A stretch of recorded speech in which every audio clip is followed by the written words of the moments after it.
Primeiro, fala aí, my friend Rodolfo. Bom dia. E aí? Beleza?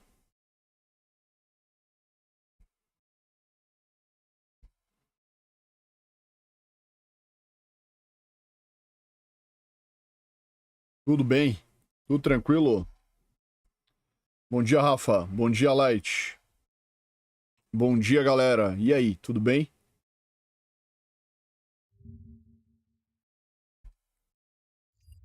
Tudo certo?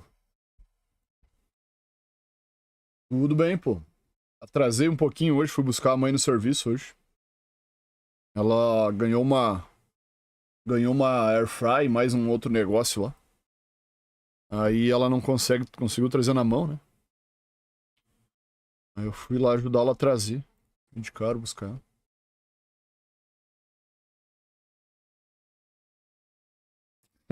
Será que é hoje que o Fúria entra em colapso? É hoje que o Fúria entra em colapso. Decidi mostrar esse ontem. Pera aí, Rafa. Dá tempo ainda, né? 8h43, o evento começa às 10. 9h43, o evento começa às 10.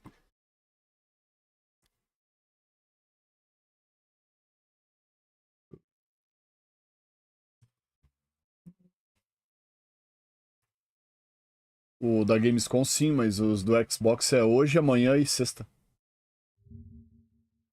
Todos às 10 da manhã.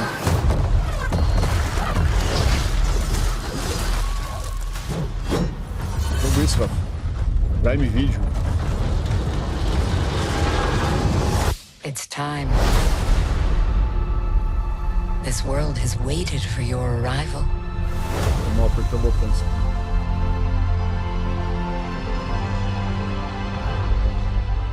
It is you. You will open the door. Open the Because door. you are the chosen. Open the door. All those moments. Warhammer. It's a new adventure.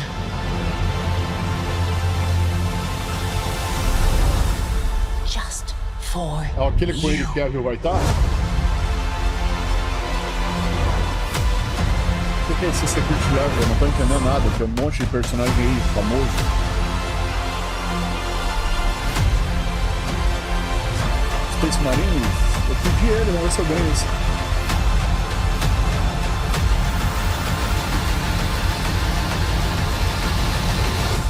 Come in. You have a game to play.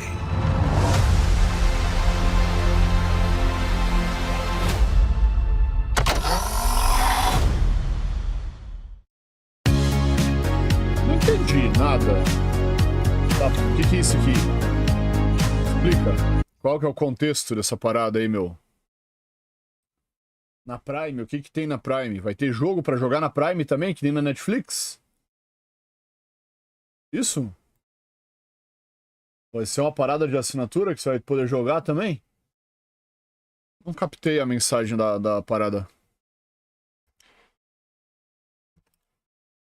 Vai ser uma série dos criadores de Love, Death Robots. Ah, tá. Só que eles vão fazer sobre bagulhos famosos, tipo Warhammer, Doom, Sifu, etc. Dos joguinhos ali. O que eu entendi é isso. Baseado nos jogos. Pô, legal, velho. Bacana, hein? Tá faltando uma parada dessa, tipo umas curtas, não precisa ser muita coisa, né? Não precisa ser muito grande. Uma curtazinha, tá ligado? Fica legal. Uns 20 minutos. E aí, Speed? Fala, meu querido, beleza? Buenas. Baseado em games, legal. Interessante. Isso é bom demais, pô. Xbox BR vai transmitir o evento, será? Vai ter legenda em português? Eis a questão, vamos procurar aí.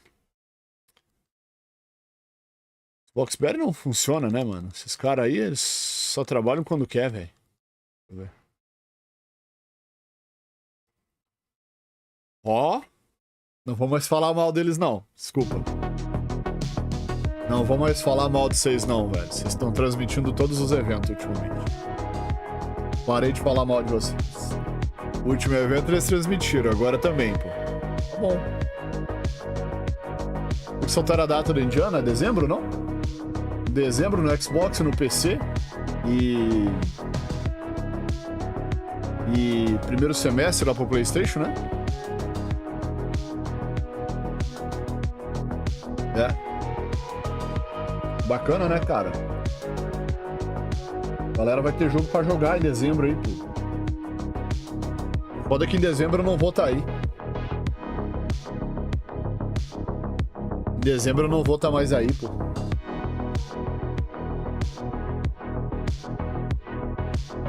Fala deles, né, velho? A galera ficou puta com eles saindo pro PS5. Falar, velho.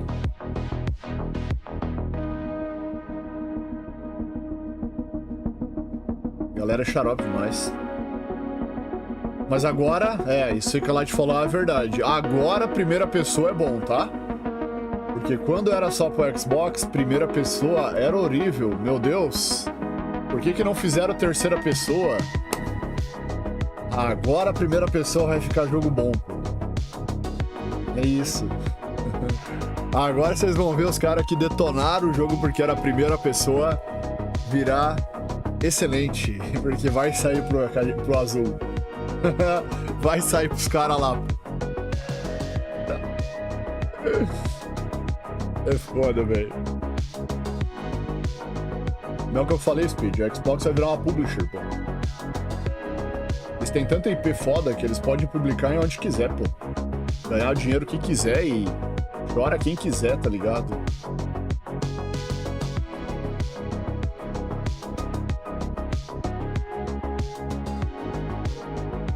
E aí, Janés? Fala comigo. Tá tudo bem aí, cara? Você saiu meio às pressas ontem. Tá tudo certo? Tudo beleza? Agora a primeira pessoa é bom, né? Exato. A indignação acabou. É band xarope, né? Eu tava pensando ontem, vocês estavam me falando de jogar Sekiro, velho. Eu falei que eu não vou jogar em live porque a galera de Souls é muito chata, né? Aí eu tava pensando assim, ó, regra do jogador de Souls, velho. A comunidade de Souls é a parada mais chata que existe. Então, não pode jogar de maguinho, não pode usar arma roubada, não pode usar summon, não pode usar papapá. Que mais? Ah, tinha mais coisa, eu esqueci, velho. Não pode usar arma roubada, não pode usar summon, não pode maguinho, não pode... Não pode farmar XP, não pode fazer farm de XP, não pode bater mais coisa, velho. Não, o Ara é chatão pra caralho com isso daí. Ele sabe que ele é. Cara, pô, se você for jogar um Souls em live, irmão, você já se prepara pra galera encher seu saco, a sua paciência. Não pode build de sangramento porque você tá apelando, tá ligado? É por isso que eu não jogo Sekiro em live e não vou jogar Dark Souls 3 em live, mano. Não dá, velho, não dá, é muita encheção de saco, tá ligado? Por isso que eu tava pensando ontem lá com vocês, você tava me falando, vai jogar quando? Não vou jogar, pô, não vou jogar, desanimei. Mas desanima, Janés, desanima, cara. É tanta gente te enchendo o saco e nesse tipo de jogo que você fala assim, cara, eu vou jogar em off, prefiro não me incomodar. Porque, pô, chato pra caralho. Mas mesmo que tu saiba, irmão, mesmo que tu saiba, Janésio, tudo que você faz no jogo tá errado pros caras, tá ligado? Tudo que você fazer no jogo vai tá errado, entendeu? Só vai estar certo se você seguir o que eles fazem, que é jogar com o personagem pelado. Você só pode... A única coisa... A galera do Souls, você só pode fazer assim, ó. Você tem que jogar com o personagem pelado, uma espadinha que não dá dano e sem auxílio nenhum, tá ligado? Sério, cara. Ah, mas... Me decepcionei com isso daí, Rafael. Eu achei que seria legal jogar Souls em live, sabe? Mas... Isso daí me quebra, tá ligado? Isso daí me pegou de um jeito, mano, que... Prefiro não jogar mais, mano. Sério.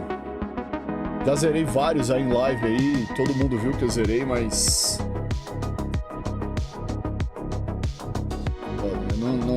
Não me animo, sabe? Eu gosto de jogar um jogo ali que a galera tá ali, assistindo, trocando ideia, tá ligado? Não que a galera fica toda hora te criticando e te enchendo o saco, né, mano? Isso daí me quebra, tá ligado? Isso daí me desanima, tá ligado? Não, no Elden Ring não, né, mas... Isso me desanima, mano. Tá ligado? Isso, Souls me desanima por causa disso, tá ligado? Eu achei que não existiria a comunidade mais chata que L6, que sei lá, velho. Mais que jogo que tem... Resident Evil também tem uma comunidade chata pra caralho. Os caras querem vir e falar o que você tem que fazer e não sei o que.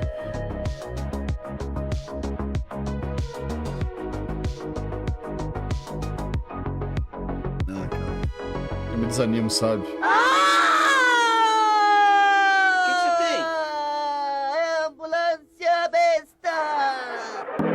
Prefiro jogar outros jogos aí que não me enchem o saco e tá ótimo.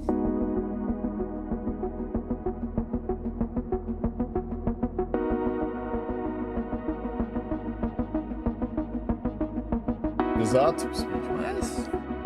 né? Prefiro não ficar suportando xarope no meu live.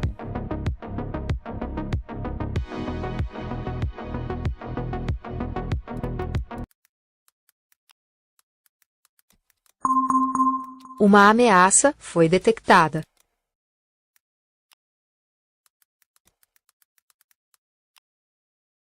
Vai ter mais anúncios pro Game Pass, cara? O W. Mas esses controles aqui da Xbox One é na pilha? Não sei o que aconteceu aqui no... Sério? Voltou, achei que tinha travado. Eles falaram que vão mostrar um pouco mais daqueles jogos que eles já anunciaram, daí tem um E+, ali. O E+, eu não sei o que é, velho. Aquele E+, eu não sei o que é, tá ligado? Mas... vai mostrar algumas coisas e depois um E+. O E+, eu não sei o que é.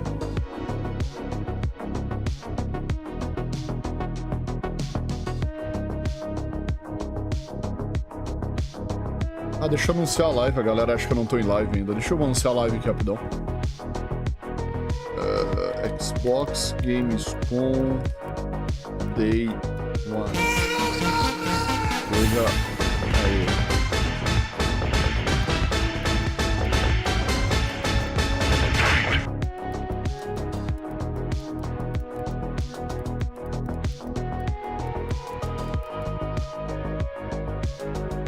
Não aguento a voz do Velberan. O Velberan vai estar na Xbox BR. Se tiver, eu quito, velho. Tá tirando que ele vai estar aqui na Xbox BR. Ah, é a pilha. Você tá falando do negócio da pilha. Nossa, escrevi errado Xbox, mano. Escrevi Xbox. Bosta. Xbox, é isso que eu quis escrever. Deve certo essas coisas aí, cara. Pelo amor de Deus.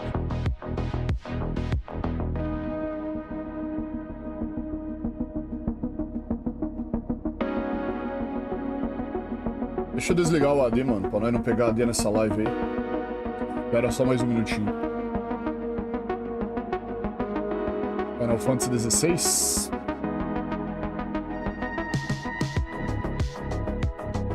Vou desligar os AD pra assistir a live aí, rapaziada. Pera aí. Depois eu ligo de novo.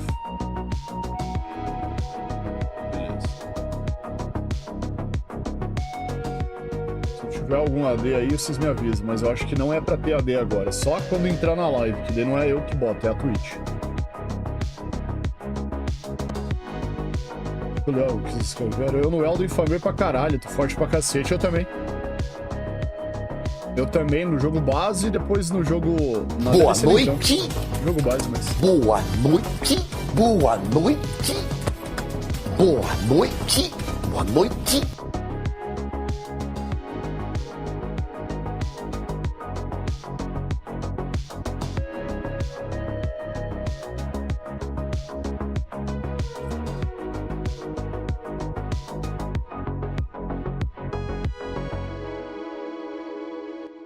Fantasy.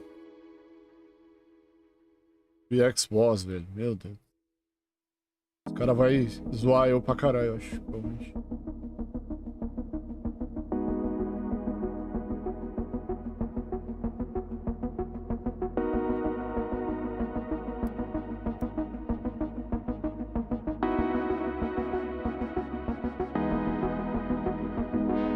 Vamos lá, meus consagrados. 2 minutinhos. Ele vai mostrar algumas coisas, tá, rapaziada? Que a gente já viu, provavelmente.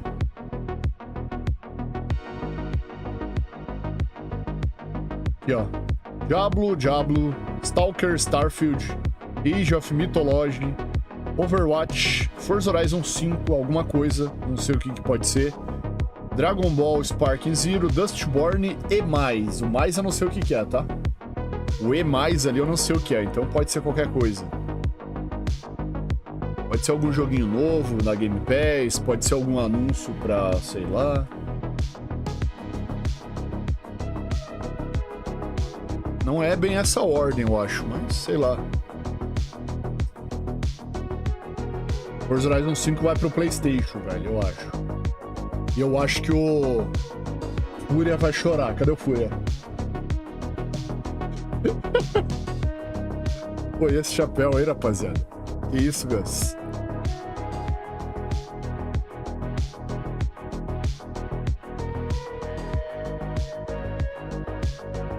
Eu pensei lá essas coisas? Meu também não. O anúncio dos Transformers da Activision voltando pra Game Pass.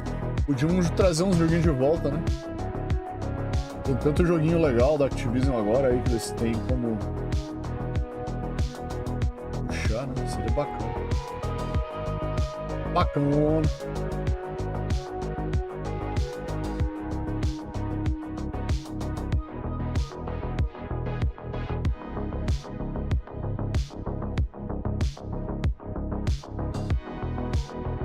Caralho, só com máquinas aí, ó. Só com máquinas. Ó o meu setup aqui, Speed, ó. Chora no meu setup aqui, Speed, ó. Chora aqui no meu setup aí, rapaziada.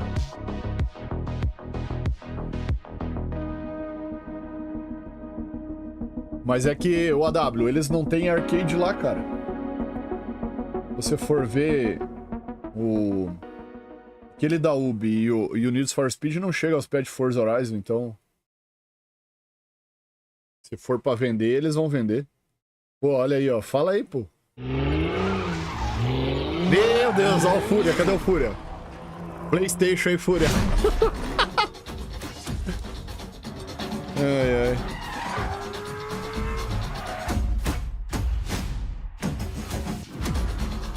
TV coming to PlayStation.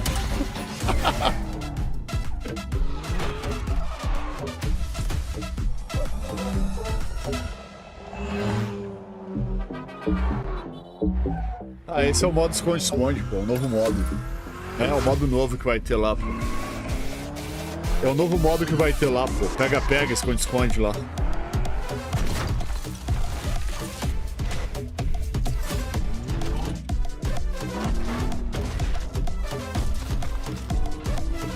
É, você finge ser um NPC, pá.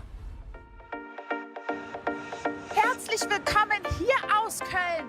Botaram umas alemô aí, velho. For the first time, Xbox Game Studios, Activision, Blizzard and Botaram umas alemô aí com sotaque inglês aí, ó. Ficou legal o negócio. Gostei da mistura. More new games. And we've got our work cut out for us this week as we showcase the more than 50 titles on display and the many ways to play that makes Xbox the best place for gaming. And to do all that, we've assembled an international squad because with this many titles, we need E aí, Dudu, reinforcements. fala aí, meu puto.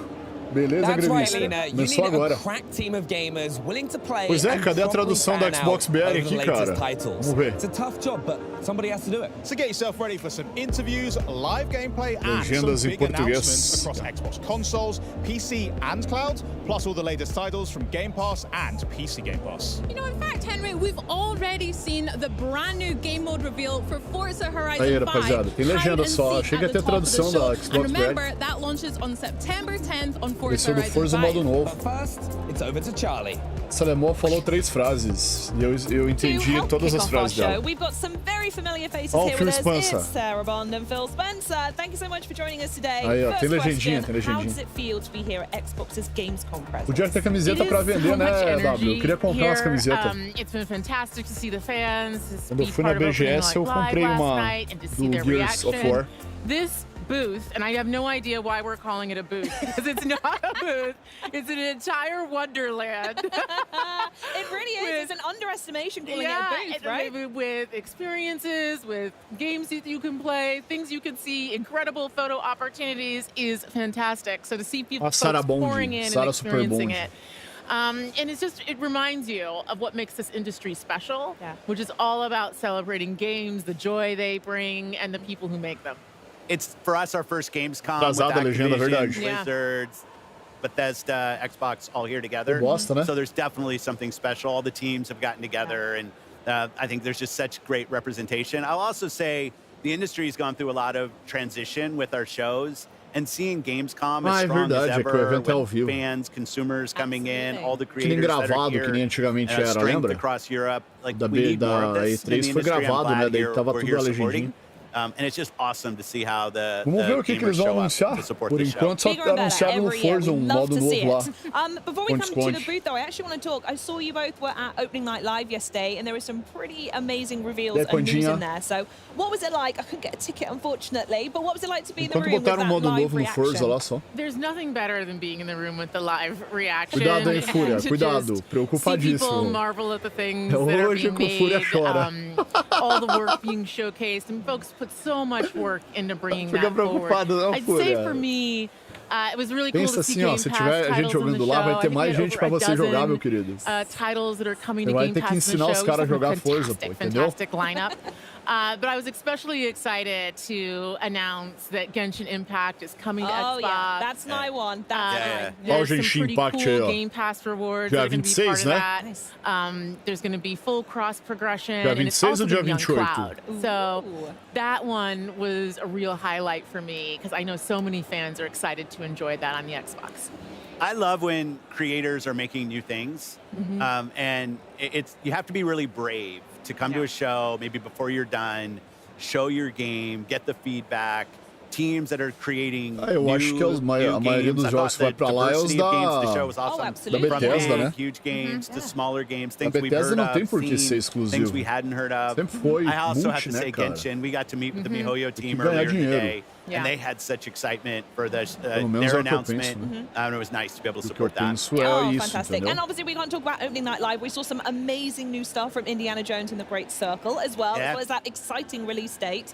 We also saw the news about PlayStation as well, which is really cool. I'm really interested in that. So I want to know how this connects back to Xbox's perspective on how and when this approach happens to other titles. I mean, I'll start just saying Machine Games is doing such a nice job with that game. I thought it showed Pô, cadê really os well. anúncios, velho? Vai ser And that's the bate-papo most mesmo? important thing is quality of the Absolutely. games, Yeah. teams that are getting Faz support entrevista depois, that can pô. go build the game. And it was just nice. The long gameplay segment that they had, I thought was fantastic. Going to the PlayStation announcement, Jogar obviously Last of Us, last Indiana Jones e de quebra spring, Forza pra we que launched Xbox? 4 games, É 2 of them verdade. on the Switch, 4 of them on PlayStation, and we said we're going to learn. We said we'd watch. I think at Showcase, I might have said, from our learning, we're going to do more. What Mas é, I a see Bethesda when I vai mandar look is our tudo multi, franchises are getting stronger. provavelmente. Our Xbox Esse console Blade que vai sair players também are eu as acho que high vai this ser a year mesma as they've coisa do ever Indiana been. Jones. Amazing. So I look at it and I say, okay, our player numbers are going up for the console platform. Our franchises are as strong Elder as they've Scrolls, ever tu acha que vai been. ser? And Será, we run a Genésio? business. PC, Like, it's Xbox? definitely true Não inside of sei. Microsoft. The bar is high for us in terms of the delivery that we have to give Tem back como to the Homem-Aranha, não era company. pra Because we ser get a level of exclusivo. É, a support Sony from the company pagou, né? that's just amazing Aí in a what we're Sony able to pagou go ali do. So I look at this, cachê how can we make our gigantesco games pelas as strong as costas, né? possible? Foi Our safada, né? platform continues to grow, both Até on porque o console, Homem-Aranha on não era PC, exclusivo, and né? on cloud. And I think Lançou it's just vários going to no be a Xbox strategy that works 360, for us. And the last etc. thing I'll probably say is I think as an industry right now, there's a lot of pressure on the industry. It's been growing for a long time, and now people are looking for ways to grow.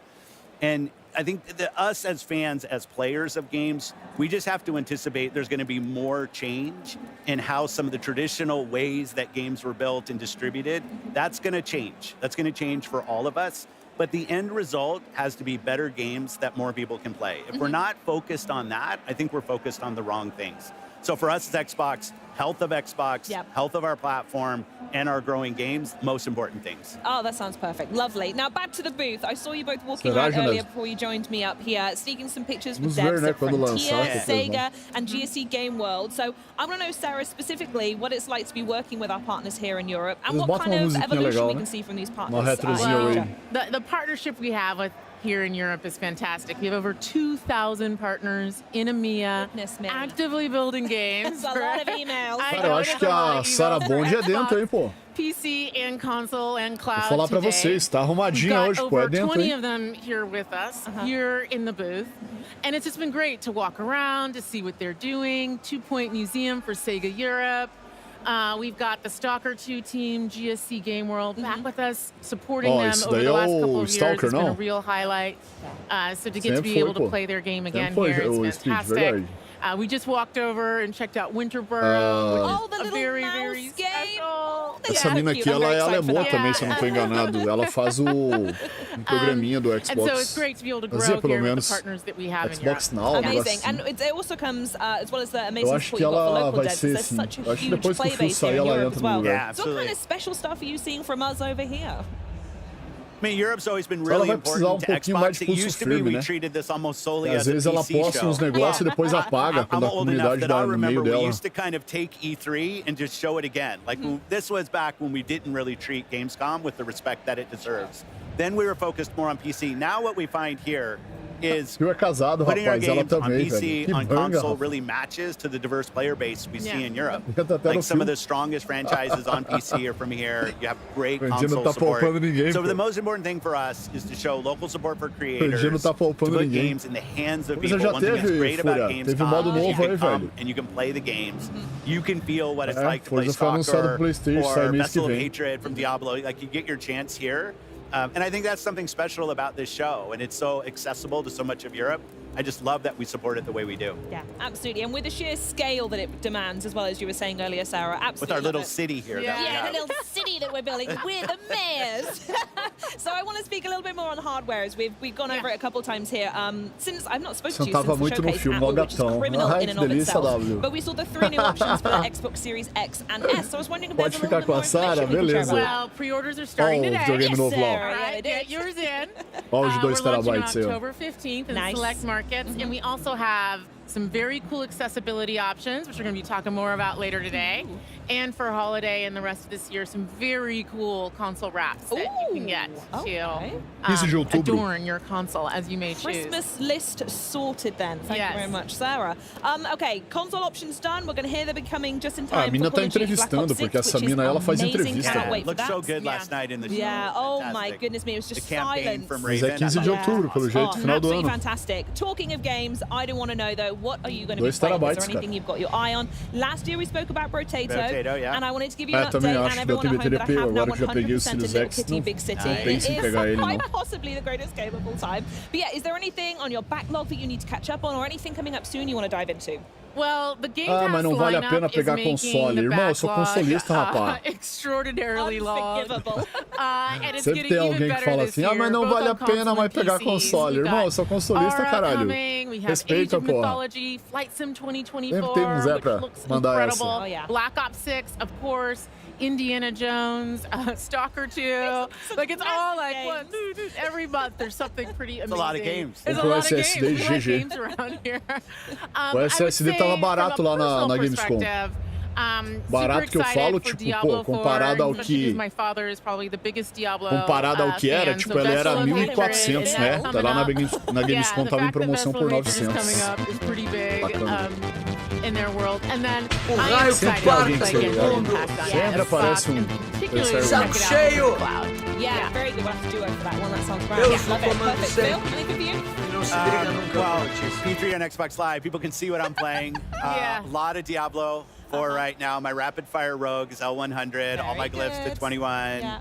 Having a good time with that. I mean, I just love the game playing with my friends. Só pega a próxima geração. Like our partners at Capcom doing new IP. It was awesome to be able to partner with them. And Game Pass, as they're investing in new, like we can actually come in with some financial funding to help support them investing in. And I just love the color palette, the boss design. Just a really, really fun game. Some old school kind of tower defense mechanics. I love that. One of the things I get to do every month is I go through the ID selects with the team and we vote internally on games from different ID developers. Daydreams is a game I'm really liking. Little boy and his toy teddy bear and kind of a single player type co-op game. It's fun. I think a couple months ago, High Water was a game that's really good. Like I love when I get a list of games from creators and teams I haven't seen before and get to dive in. I think there's like 15 of them. I play them and my vote's just like anybody else's vote in terms of where they rank. But it's fun. A lot of great games, a lot of kind of new things and things that have been around for a while. Oh, and I'm here, so I'm not doing it. My buggy in Starfield, I'm looking forward. I've been asking for mas tem jogo bom, Panda. Come on, Todd. Você saber olhar bem a geração, tem jogo legal, velho. And I thought the trailer for Tem bastante jogo ali que foi legal, velho. Foi bacana. Wonderful. And talking of driving, I'm personally, if anyone's wondering, super excited. Forza Horizon 5 is over there. Yeah. It's the game I cannot put down. Absolutely adore it. So if they've got something new cooking, I desperately need to see. Pô, joguei muito jogo legal ultimamente, mano. So excited. Well, thank you so much for joining me. Thanks so much for the chat. Please enjoy getting your hands on our lovely city we've got here. But I'm going to speak to these guys here because if, like me, you've been podia comentar que tá cansado de receber bomba no acampamento do Fallout. Ele parou de jogar pelo que falaram, pô. Diz que parou de jogar porque a galera ficava atacando nuke no acampamento dele. Olha lá os consoles novos ali. Anyone watching the broadcast has a chance to enter to win either the 1 terabyte não caiu no telhado, caiu em cima de uma árvore de laranjeira, ela segurou. Aí quebrou uns galhos, mas não caiu no telhado. Aí eu vou cortando as árvores lá. 2 terabyte special edition Galaxy Xbox Series X. I mean, look how gorgeous that is. Assim, to enter, just head over to twitch.tv/Xbox. Check out the rules and all the info in the chat. E aí, Ed, beleza? Good luck. Bom dia, vamos que vamos, Next up, we saw Forza Horizon 5's de boa, new querido. gameplay mode reveal at the top Pois é, of the show, só blá blá blá blá blá blá blá. We are now going to look at some new blá, blá, blá, blá, wheels that have been inspired by Dallas Maverick star Luka Doncic. Esse series de 2 terabytes. All, blessed by the GOAT himself, é tipo umas estrelinhas, né, mano? So let's have a look. É. Isso.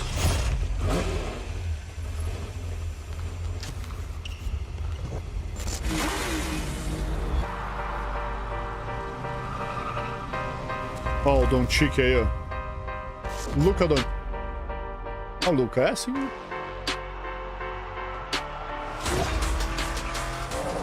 Dirigindo um caro ainda. O que vão inventar, velho?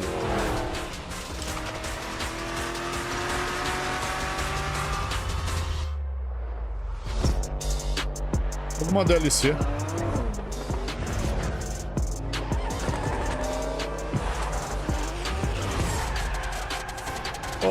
Deve ser um pacote de caro, velho. É um pacote de caro. O que é isso? Hello, everyone. It is an honor to be here at Gamescom, representing the incredible work of our teams around the world. We have a lot going on here in Cologne on the show floor. Right here behind me, attendees can experience the demo for the Diablo 4 Vessel of Hatred expansion. We are also excited to be speaking with our global community here on the Xbox broadcast over the coming days. During Opening Night Live, we shared that this is a massive year for Blizzard, particularly for World of Warcraft. The most ambitious creative endeavor for the team since the game's initial release almost 20 years ago begins tomorrow, with early access kicking off for our latest expansion, The War Within. And tomorrow, Senior Game Director Ian Hatzakostas and Associate Art Director Tina Wang will be sharing more about the team's work on the expansion and the role it will play in the 3-part World Soul Saga. Last night, we also gave an overview of some new features coming to Diablo 4, Vessel of Hatred. And we know you have a lot of questions. So Diablo General Manager Rod Ferguson will be getting raio que parta todo mundo. Coming with this expansion. Saco cheio. Share more about what's coming to Diablo. A DLC nova do Diablo, 8 de outubro.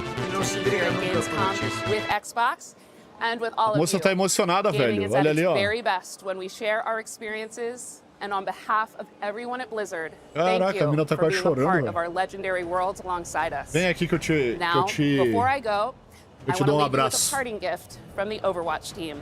The origin story for our latest hero, Juno. Emocionada, now available coitada, in pô. Season 12. Enjoy. Que isso aí? Overwatch? Nova season do Overwatch? Quem joga Overwatch aí? Alguém joga Overwatch 2? Ninguém joga, né? Acho que ninguém joga Overwatch 2. Flight, we're wondering why you haven't fired primary boosters yet. All systems appear optimal. É o novo herói da Season 2, né? I just need a minute. It is so hard to say goodbye to the only home I've ever known. Minha mãe joga. I understand. Tem que lançar Dota 3. And our window of opportunity is closing. So let's get you on your way to your new home. Next stop, Earth. Initiating Gostei, não gostei, muito complicado. Cara, nunca tentei. Mas não me animei não também. Nem de tentar, sei lá, velho, não. Sei lá. Control? Our sensors indicate an external issue. External? Follow protocols and you'll be fine. But you have to hurry.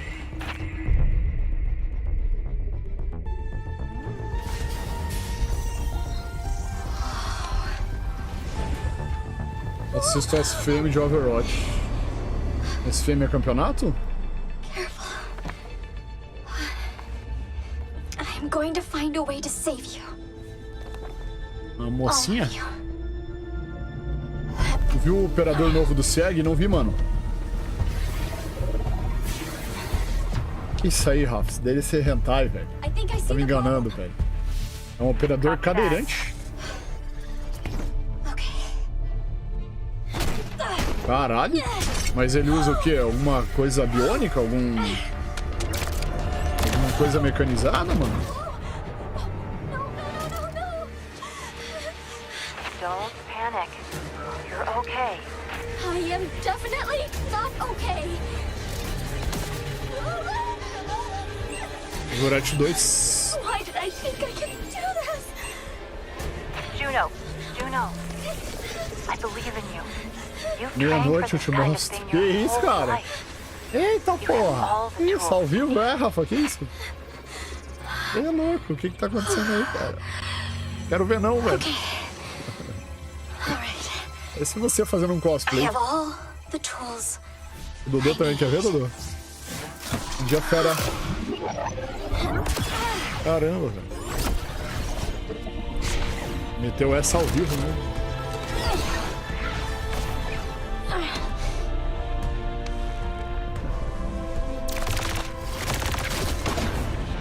Control, problem solved. Hear that? Ah, cara, esse negócio do espaço, sim, me lembra I want you to live a long, happy de life. ficar consertando parada no espaço, tá? Me lembra Prey, velho, bah. I love you. Daí você faz umas viagens muito da hora assim, no espaço, mas é pouca coisa, né? Sai fora da nave, conserta. I love you too, Mom. Okay, Earth. Here I come. Não lembro o nome de nenhum, cara, pra vocês terem ideia. Eu acho que tem um brasileiro, não? Tal de Lúcio, acho que é, não? Não, eu tô enganado, não. Não é Lúcio, não, tô confundindo. Lúcio, acho que é de outro jogo. Mas tem um personagem brasileiro, né? Tinha, pelo menos. This is Overwatch. I am tracking your trajectory and will have someone meet you. For my records, where did you come from? I am from Mars. And my name? O Overwatch eu só conheço a gordinha, né, do X-Videos. Aquela skin lá é conhecida, tá? Tem uma skin do Overwatch que é conhecida, tá? It's one of the fastest selling games in Blizzard's history, and Pior it que tem uma just made skin no headlines Overwatch que é again conhecida at no last night's Xbox. opening night live. And here to give us an exclusive look at Diablo 4's newest expansion, please welcome General Manager Rod Ferguson, Systems Designer Aizen Hall, Rod and Ferguson. Lead Game Designer Rex Dixon. Welcome, guys, to Gamescom. Thank you for having us. How Great you to guys be all here. doing? Yeah, it's exciting stuff. Now, for those of the people out there that might have missed what happened last night, why don't you clue us in? What exactly did you just do? Yeah, well, last night was exciting. So our game director for their Vessel of Hatred expansion, Brent Gibson, got on stage and he talked about something that we've been going even deeper on the expansion. You know, we've talked about the Spiritborn, the class, we've talked about the new zone, Nahantu, talked about the new story campaign, but we're like, there's even more in the expansion than that. And so we really want to get into like different ways that people want to play the game. And so we introduced the Undercity of Kuras, which is our new dungeon, which Rex will talk about. We have our new Dark Citadel, which is our multiplayer co-op, and then the big thing was our trailer last night for our mercenaries. Wow, mercenaries. Now, let's talk about them for a sec, because this is a brand new gameplay feature. We'll talk about new class and all that kind of stuff in a sec, but mercenaries seems really interesting. You showed off like this vignette with 4 different characters. I mean, introduce us to them. Who are these people? Why did it feel like the right time to bring it in now? And how do you hope players are going to engage with the mercenaries? Yeah. Rex? So I think the franchise has a legacy of, you know, followers and mercs, and we wanted to really reimagine that formula. And so we added this feature called Mercenaries to the game. There's 4 mercenaries that you can recruit. One is Rahir, one is Variana, Subo, and Aldkin. Acho que hoje vai ter alguma coisinha. Que tem mais ali, tá ligado? And so there's a lot of depth in mercenaries. So you'll meet Rahir in the campaign. He'll introduce you to this hideout called the Merc Den. And within the Merc Den, you can find these quests. You have to go on these story-based quests to actually acquire the Merc in order for them to party with you. So each Merc has his own backstory, his own personality. And then once you acquire them, you can bring them into your party with you. And essentially it facilitates a way that solo players never have to feel like they're alone again. Because now they have this friend, this partner who can adventure with them. And so one of the ways that you progress your Merc is you have empolgação que eles anunciam personagem. And you can sort of pick and choose which skills you want them to have. And it's a really nice way to complement your build. So whatever build you're trying to go with, you can have the Merc set up so their skills kind of match and overlap with your own.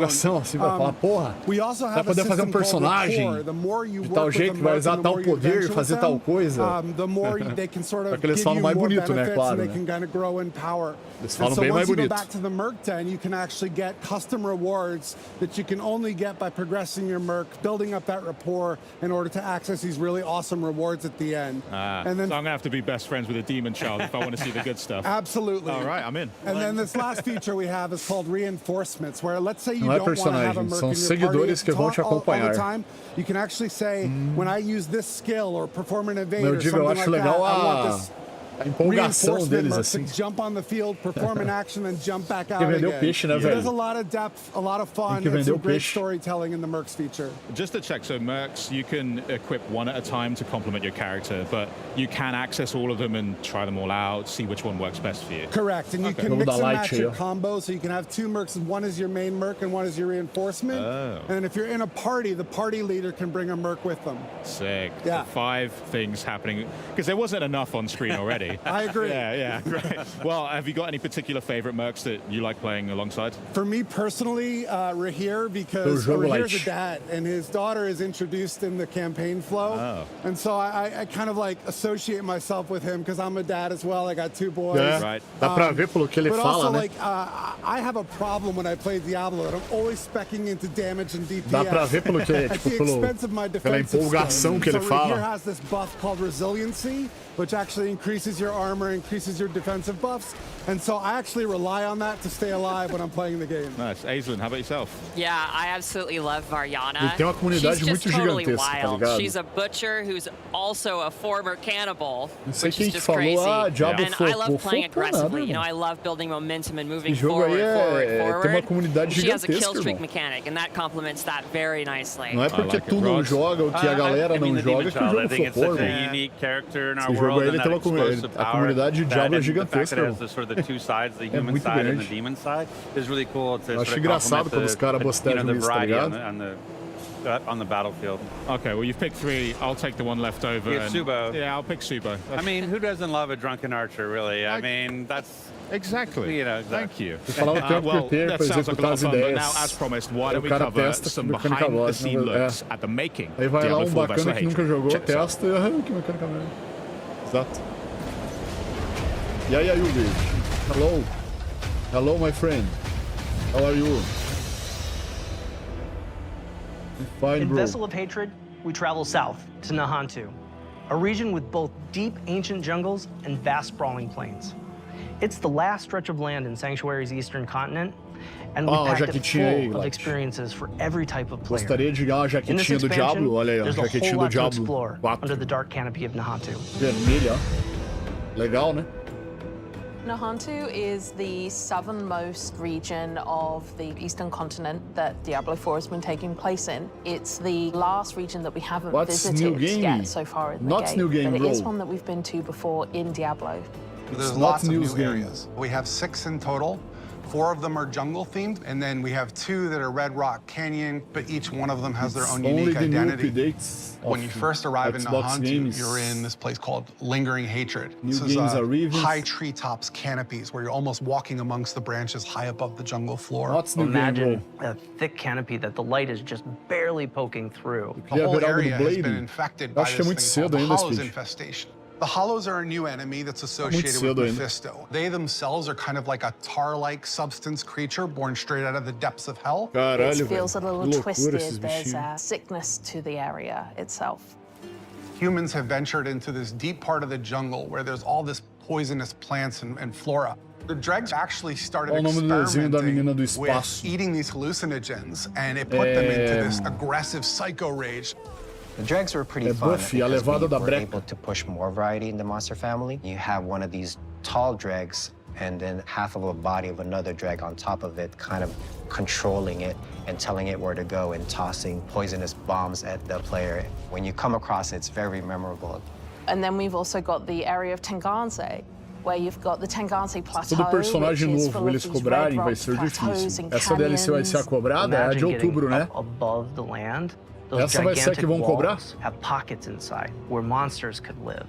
It offered up a lot of opportunity to bring back a monster family like O filme faz tempo, né? Tá no limbo mesmo. We're bringing them back in a new way here as a fully fleshed out monster family with multiple classes. What a more brute force looks like, what a caster looks like. They are very much apex predators, and we're definitely in their territory. And then there's a little sub-area called the Skittering Earth. The name alone makes your skin crawl. It's bug infested, and you can see how the bugs have destroyed the jungles and kind of put their influence on it. Within the Field of Giants, you have these giant corpses of these long-dead demons that humans have begun to mine away at for their resources. While they've got a lot of use out of them, they're also toxic to the land around it. The notion of massive demons walking Sanctuary 1,000 years ago is really thought-provoking. Plateau's also got just this beautiful color scheme to the lighting. It's really lovely to be there. And then horrific at the same time, you know, it's great. Os mercenários, the é isso daí? Mercenaries in Vessel of Hatred are a group of people who we like to describe as ordinary people with extraordinary skills. They have the same level of will to fight against the demons of hell. And there's 4 mercs that you can collect over the course of the campaign. A legenda tá muito atrasada, né, mano? E aí, às vezes ela trava, ó. Shield bearer is more a defensive fighter. He's able to go in there and soak up damage, use his shield as a bulwark against the enemy. You meet him early on in the campaign, and he's one who introduces you to the mercenary network. You end up finding acquisition quests for 3 other mercs that you can find throughout the course of the story. Subo, the drunken archer, is gonna work really well for people who want someone who's out of the main melee, in the back, offering utility and that kind of range support.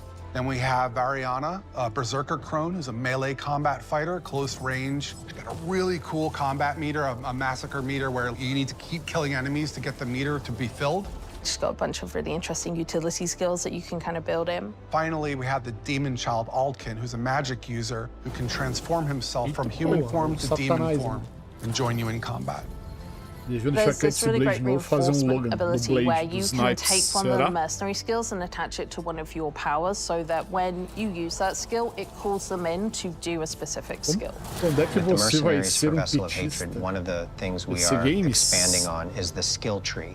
For Diablo 3, you had a very basic type of mercenary. but this time you can actually push a little bit more into the skill tree and make the mercenary the way you would want to play. Going through each mercenary progression arc and outfitting their skill tree so that it's complementary to your character build, I think that's where the fun in the mercenary system really lies. The Dark Citadel is a new in-game feature that's coming in Vessel of Hatred. It's an entirely cooperative player experience. All the mechanics within it are based around you working together with your party members to solve the challenges and face the first-class rewards within. One of the outcomes of the Mage Wars is this giant crater and all the souls that were kind of lost in it from those wars. The goal of the first Khazra, who are kind of the original Khazra, they're using the powers within the Citadel found within this crater to perform experiments to try and bring back their Dark God. Only recently, people have started going missing. They head into the Khazra region, they disappear, never to be seen again. So it's clear that whatever they're planning is about to come to fruition, and your job as the players to get in there and stop it.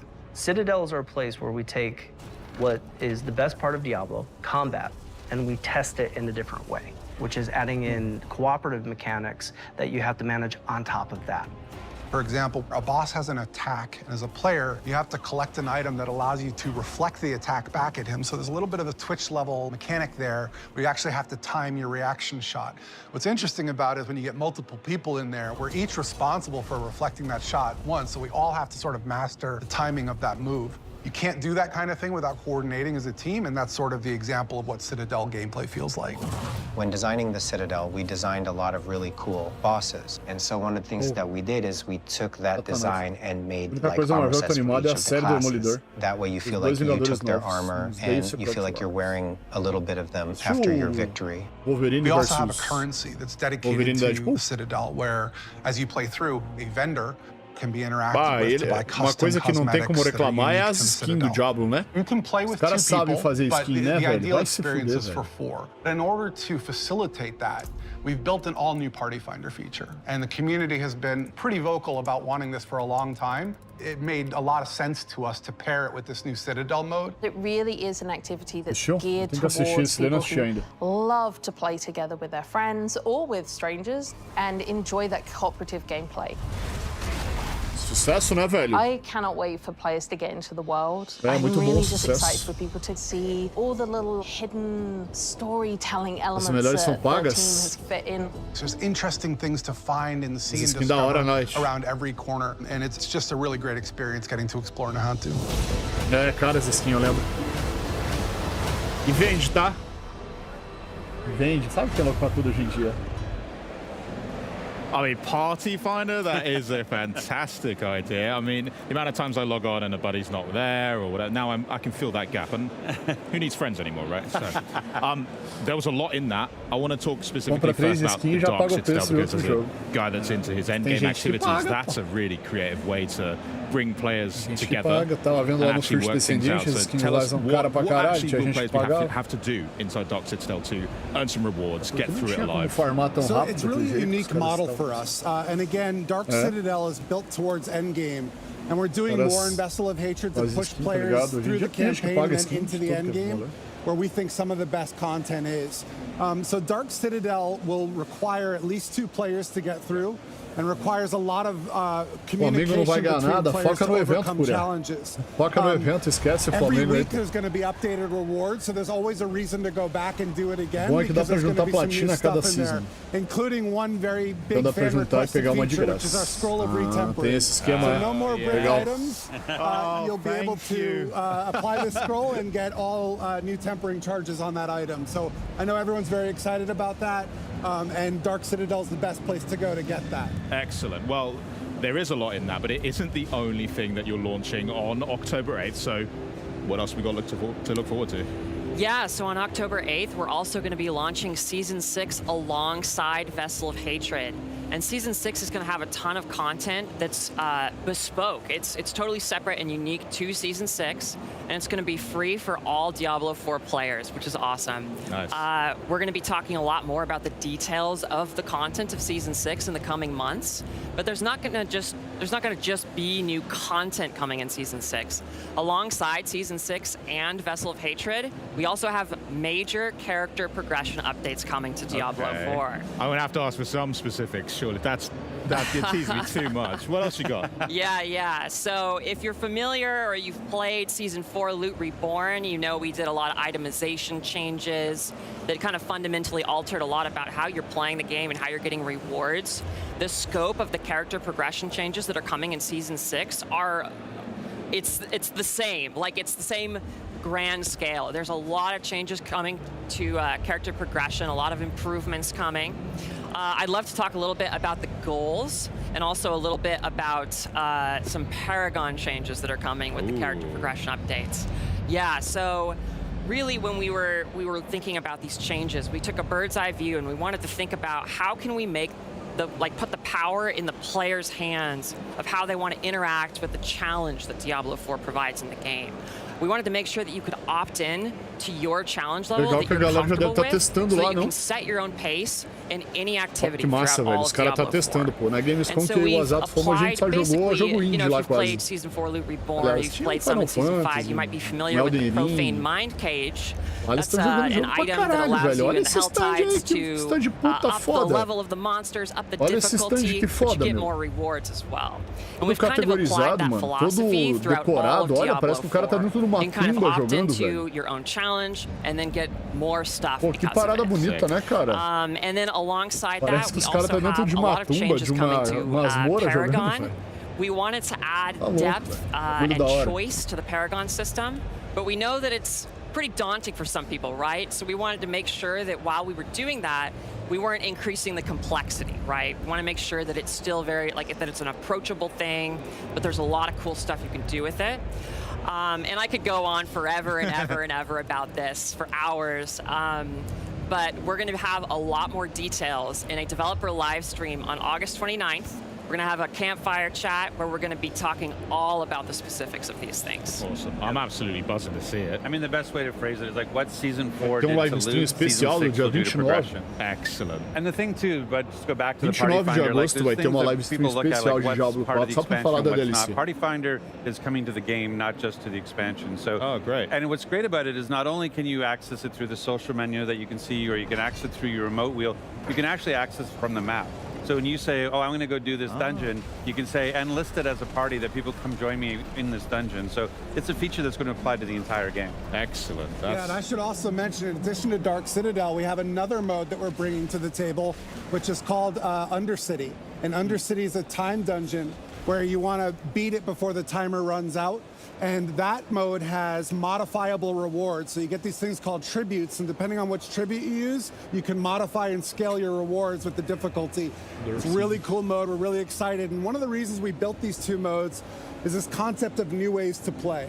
Right? People love our game. They love Nightmare Dungeons. They love Whispers. They love Hell Tides. But what we really want to do is make sure we have enough canvas so that every user can find something that is uniquely suited to them. And that's what new ways to play is all about. Me and my friends, we just love being able to have a bit of choice, which is really fun in Infernal Hordes in the current season, for example, and being able to tailor exactly how messed up we want this level to get is really fun. So the fact that it's getting applied to more aspects of Diablo that's awesome to hear. But between now and the Season 6 launch and Vessel of Hatred, what other activities can players get up to whilst they wait?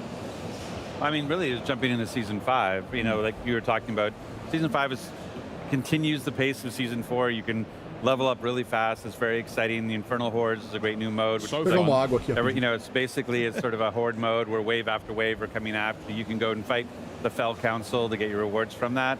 But that's really the big thing. And like, just even if you haven't played through the campaign yet, that's one of the nice things about the Vessel of Hatred is that it is a continuation of that story. So where Neyrelle left at the end of the game, you can pick that story up and you get to continue and play. So if you haven't played through the campaign yet, now's a great time. And I would be, you know, I have to also do the pitch, right? Like, go on. It's an awesome time to pre-purchase the expansion. You know, one of the things we had some great incentives before, where you get the new cat mount, you get new armor, you get pets now, you Snow Leopard and the Tiger that'll follow you around and pick up stuff for you. But with last night, we actually added 2 more, where not only do you have Angel Wings that we had before, We added demon wings last night, so if you've already so if you've already pre-purchased, you'll get your demon wings. They're coming, or they're there. But it's a good time. And then we actually added with the deluxe and the ultimate edition, we've actually added 1 month of ultimate game pass. So if you haven't jumped in yet, or if you want to add an extra month onto your subscription, pick up the Cara, deve ser muito foda esse evento lá, tá ligado? I already got my code last night. Porque todos os boys, os chefes tá lá, tá ligado? There was my code for a month of ultimate, so it was awesome. Now you got to find some other E nem games do to play while you're on Xbox that ali, as ó, well. deve estar o Phil Spencer, a Sarah Bondio, I don't know if that's possible. That's true. I mean, I'm really putting quite a few hours into the current season. o Rod Ferguson. Yeah, Cara, it's so much fun as is, and I just can't wait Fora to que see olha the Season 6 drop as well, and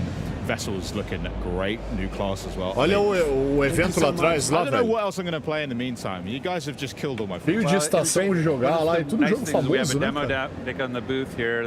We have the whole Hantu corrupted, temple, and it's actually got a 20-minute demo of Spirit Born. And what's great about it is you go in and you can pick whether you want to be a gorilla type, or a centipede type, or a jaguar type, or an eagle type, based on the Spirit Guardian. No evento que eu fui ali no... It sort of clicks in after you played it for No a little bit. evento que eu e o Azato fomos ali, só tinha jogo indie, cara. This is one class with this Não que amount seja of variety ruim, that claro I que can não, eu apply adoro to it. jogo indie, mas... You can go in and double down on the jaguar, like my shirt says, like, if you can be a jaguar, be a jaguar, right? Like, but you also can be, you can mix and match. You can be half centipede, half gorilla, and create really cool mixtures and unique play styles. And so, it's really exciting to watch people get their hands on. This is the first place that, outside of press and content creators, people have been able to play, and it's been fun just to watch them play. Well, half centipede and half gorilla is a disturbing image to end on. But, thanks a lot. You're going to stick around because we need to talk about that. Rex, Aislinn, thanks so much for joining us. Changing gears now, though, we are, for those of you who have been counting down the days to September's Diablo Immortal major update, we've got a sneak peek at the making of Immortal's hellish bosses, including the rebirth of the Dark Lord of Terror himself.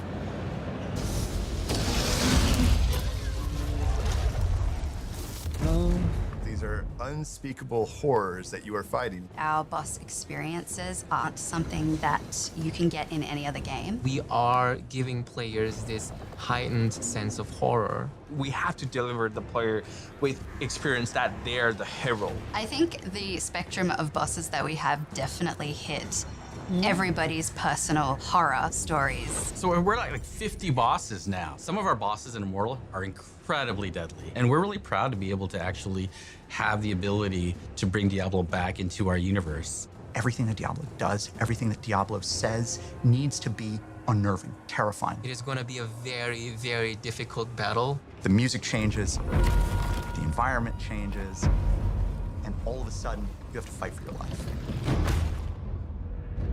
Ah, o Diablo Immortal. The process of designing a Diablo boss Esse é o Immortal de celular, né? Organic. It really depends on the boss.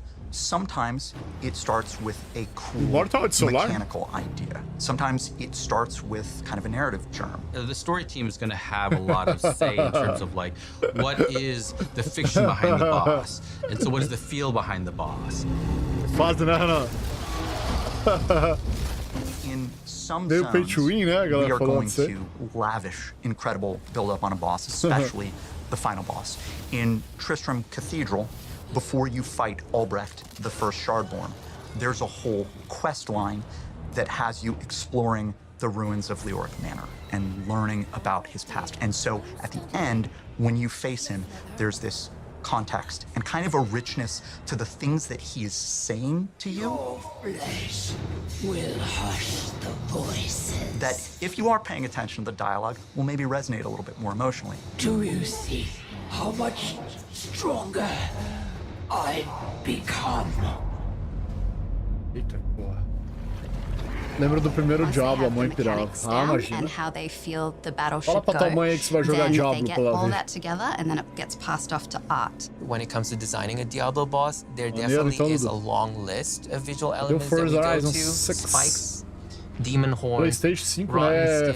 skin, decaying skin, burnt skin, different diseased skin. How do we stretch the skin out to make it look really uncomfortable? We take different parts of the body and then we twist them in very uncomfortable, awkward ways. We love using different humanoid bodies and then almost melting them together. The intention in creating Diablo bosses is to instill a general feeling of unease So if it starts to feel like we have pushed it too hard, that's usually the comfort spots. We have so many different representations of evil and horror, so no matter who you are, no matter where you're from, you can always bet that there is something in our game that is going to terrify you. No seu Samsung J5, né, Rafa? Fala aí. In Diablo Immortal, bosses that are almost too big for the level. They're not mobile. You only see the top half of their bodies. We have tanks where the main goal is to just get this big, giant hunk of meat and beat it up until it dies. We have co-op bosses that are, you know, better with friends. Baixa aí, Rafa. Dá pra jogar assim, pô. To really take on these puzzles. Esse Diablo é pesadão. And then we have mind-bending bosses that really change the way you play the game, what your perception is of the boss. Esqueci de botar my favorite boss in the game Pokémon is Sleep dormir, velho. the Butcher. Eles tinham que ter me lembrado, velho. Into Diablo Immortal was quite a journey tinha que ter me lembrado, velho. Because aí, it ó, is such a beloved character. Aí não botei no Pokémon dormir, no Pokémon Sleep. You know, when I was playing Diablo 1 Pô, velho, aí for the vocês first vacilam, time, hein, cara. there was this shock Vocês é vacilão, hein, chat? encountering the Butcher. You open the door, he steps out, he's cleaving you very, very fast. You're like, I've never seen anything like this before. What the hell is happening? I'm dead. We wanted the Butcher to be the real Butcher from the first Diablo. So it was kind of like, how do we bring him into our game?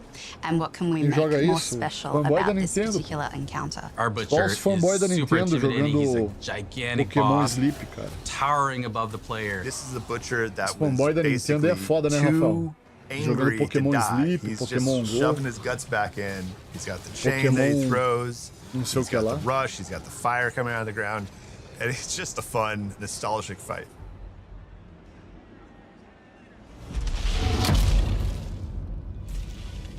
We've been building towards this encounter with Diablo since the launch of the game. Diablo is the Lord of Terror. His food and drink is the fear of esse other cara aí, ó, esse mano aí, ele tem uma cara que ele faz ritual. With his giant horns on his head and also down his back. Cara.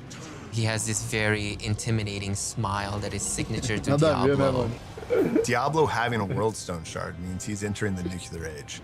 He is now walking around with a weapon of mass destruction to bend reality. Cadê o Forza 6? To perhaps create new reality. Lá no PlayStation, the whole team is excited. It's electric. Getting to bring back Big Red and then unleash him. Not just on one boss, não esqueçam, tá quente, bebam água, tá? Muita água, beleza? Bastante água. Sanctuary itself. This Diablo is going to deliver a very epic experience, as good as any other Diablo games. Bebam água, it's going to be the meninas. best Diablo ever. I said it here first. It is going to be possibly the most difficult battle in the game ever.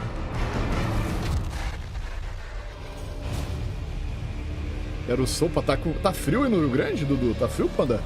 Well, they're called Lilith's Mightiest Warriors, and no, I'm not just talking about our guests here, but joining us once again. This time to tell us more about what we just saw. We've got Diablo's GM, Rod Ferguson, and please welcome Diablo Immortal's executive producer, Pei Wen Yao. Hi. Thanks so much for joining us, Pei Wen. Thanks for having me. What the hell was that all about? Are you kidding me?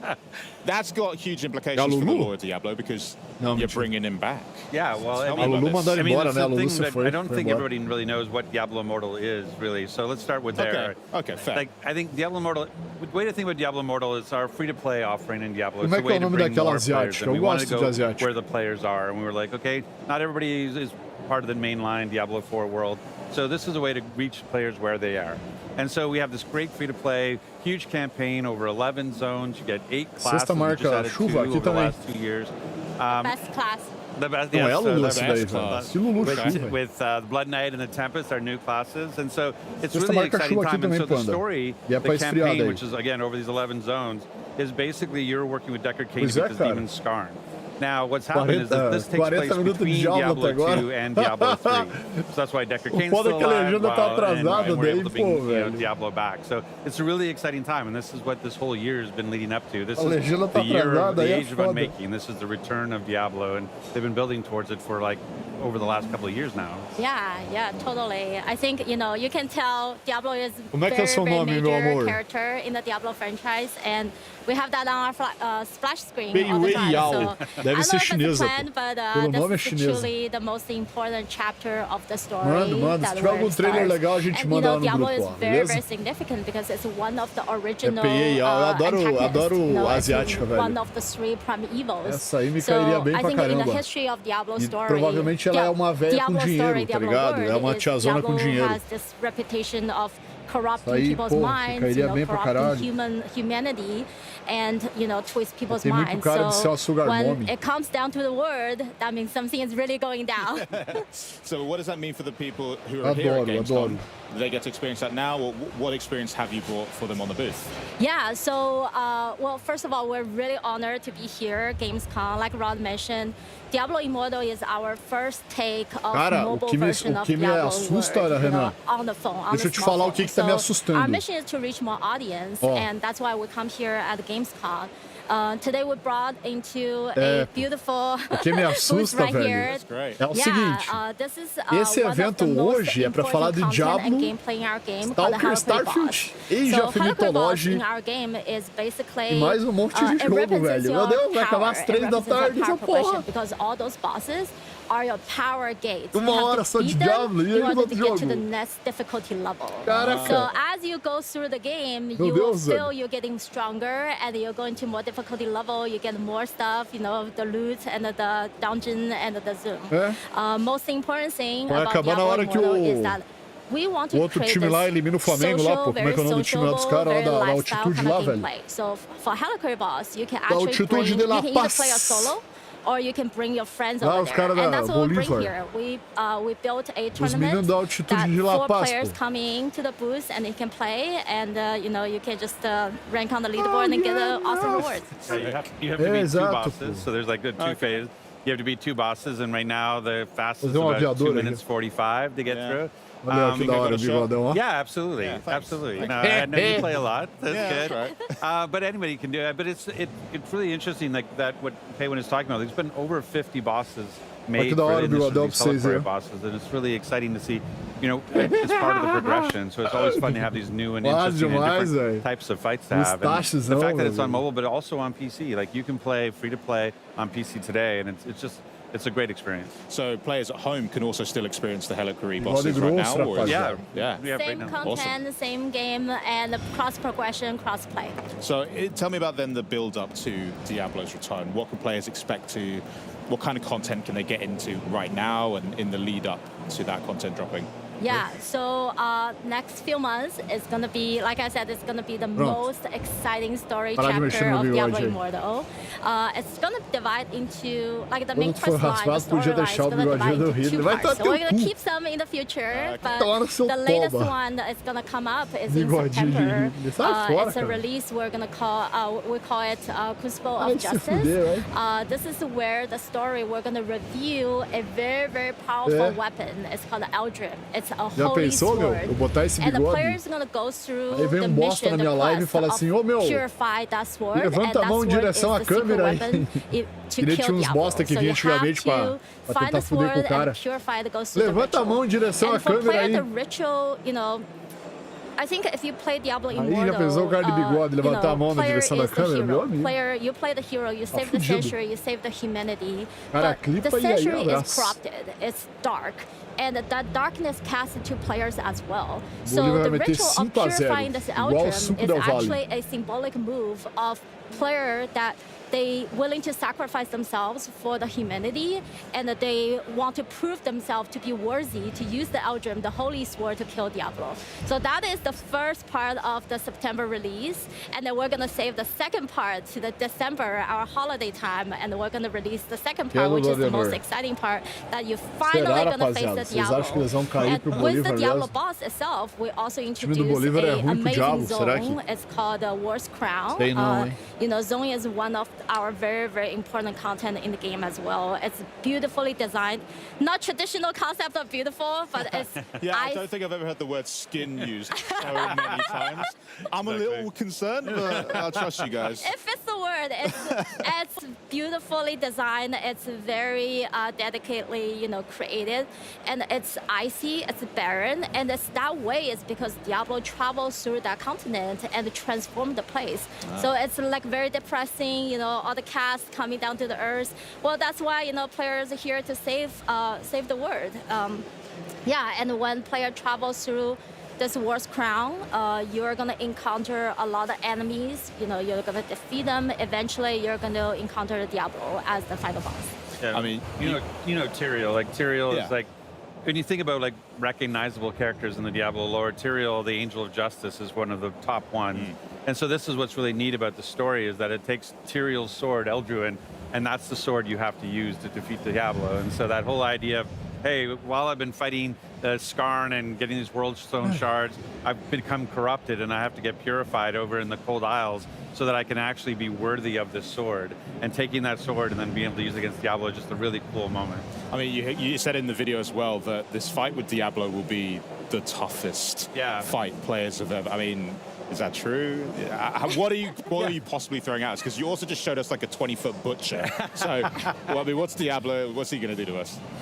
Anything you can share there? Yeah. Oh well, I'm gonna see how much I'm gonna spoil here, but yeah, Diablo boss is going to be the hardest one that the player gonna encounter, because Diablo is such a classic character. So we still take a lot of, you know, the classic skills from Diablo. So, you know, it's still featuring fire, lightning. So if you go to the battle, have some equipment, have some gears that with the fire and lightning resistance will be helpful.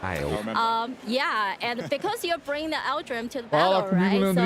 So when Diablo calls all his Diablo soldiers, and they will swarm over to you, and you have to beat them very fast, and that beat up of those enemies actually gonna recharge your Eldrim. It's gonna make the Eldrim ready to, you know, make it good use. So yeah, and by the end, I'm not gonna. O Renan tá com Prime ali, mas não tá conseguindo, disse que não tinha opção, ele fala. Oh, come on. The real end, you're gonna see this beautiful cinematics that shows ele mandou how print, não aparece a opção, player take Eldrim and eventually kill the Diablo. So. Vou te mostrar aqui, Leandro. I can't wait to. Oh yeah. Well, I'm gonna have to go and set time on the booth to make sure I get a chance at that leaderboards. But I want to thank you both.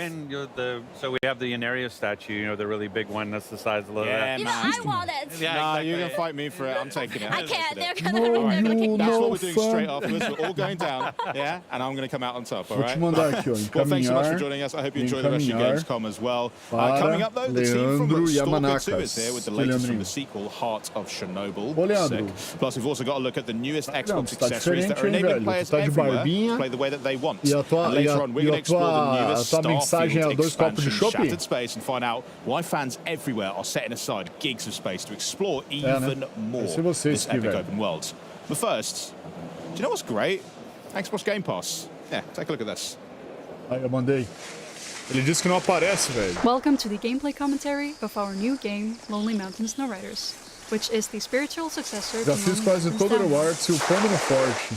It's a skiing game in which players need to find their own way down the mountains in a wild and beautiful aproveitando seu tempo, querido.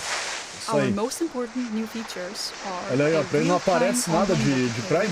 In which up to 8 players can play e ele tem Prime ali, ó, a coroazinha do lado do nome. As well as a new trick system that allows you to pull off awesome looking flips, spins, grabs, or super cool combinations of them all. We focused a lot of the development. Ih, mas aquele cara no começo, no primeiro cara ali tá de hack, velho. Driving down the slopes as smooth and fun as possible. Skiing is all about using the terrain in your favor.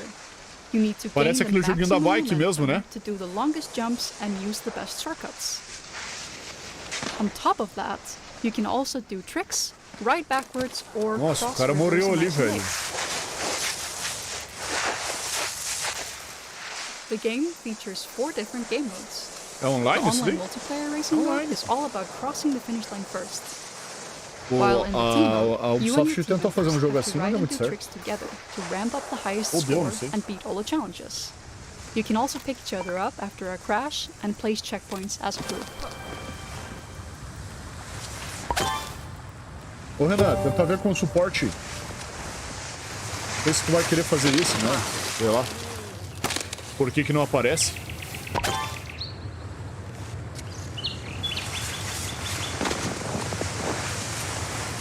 In the solo mode, you have to beat challenges to unlock new mountains and trails.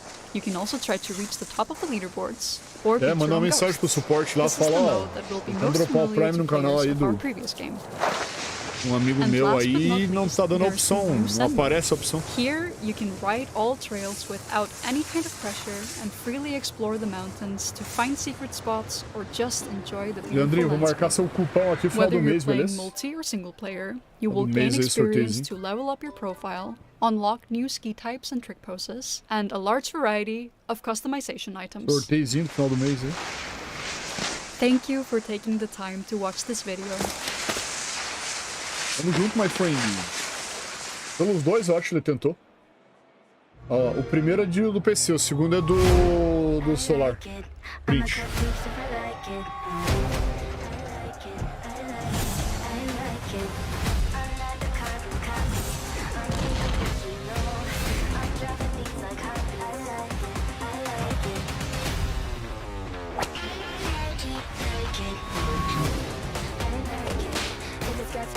Olha o jogo bom aí. Agora é bom esse jogo.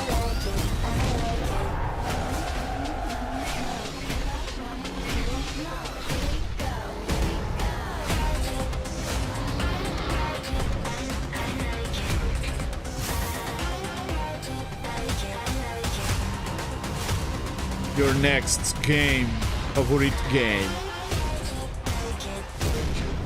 Lonely Mountains Downhill, do mesmo criador do Lonely Mountains. The Xbox Game Pass hype is real, and right now it's easier than ever to join the party. Eu falei pro Renan, pra mim também aparece normal. Why? Because PC Game Pass is designed for PC players. Get new games on day one like Call of Duty Black Ops 6 on October 25th. Play some of the biggest games of the year and unlock partner benefits from Riot Games and EA Play. And if you're not already a PC Game Pass member, join now and get your first month of PC Game Pass for $1 or €1.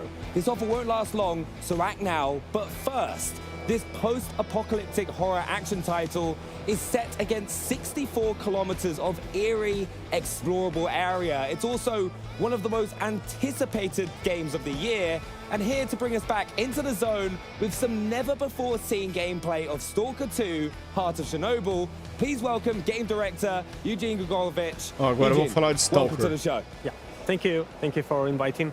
No, honestly, it is so exciting. We've got it on the booth here at Gamescom. I've been able to get hands on. I'm so excited for you to take us through what you brought with us today. But how's your first Gamescom? Call of Duty, Stalker. The previous was a year ago when we bring our demo, which was shown just on the PC. Yeah. And today we are bringing another demo, which will launch on Xbox Series X. And from our experience, it's looking very good. And we are happy for what we bring here and what we get the first impression from the players and the press. And for now, I'm happy from what they are telling us about the Xbox build. Yeah, I got to have hands-on with it, and it is so much fun.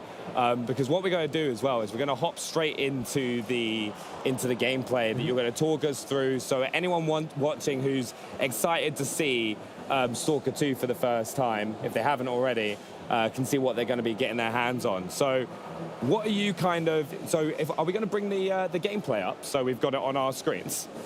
So as we go, if you want to talk us through this gameplay, so we can know what we've got coming up. Yeah. I'll take this part.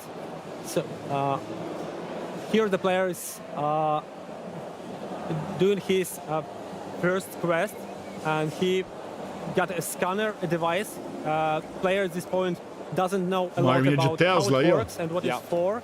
He just gets information that it's somehow recharged an artifacts that's put it inside it, and that if it got successful, it's gonna bring a lot of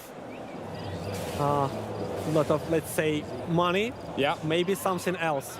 So at this point, player don't know what is the goal of the character, why he's doing it, and he's learning the story about your character also by doing this quest line.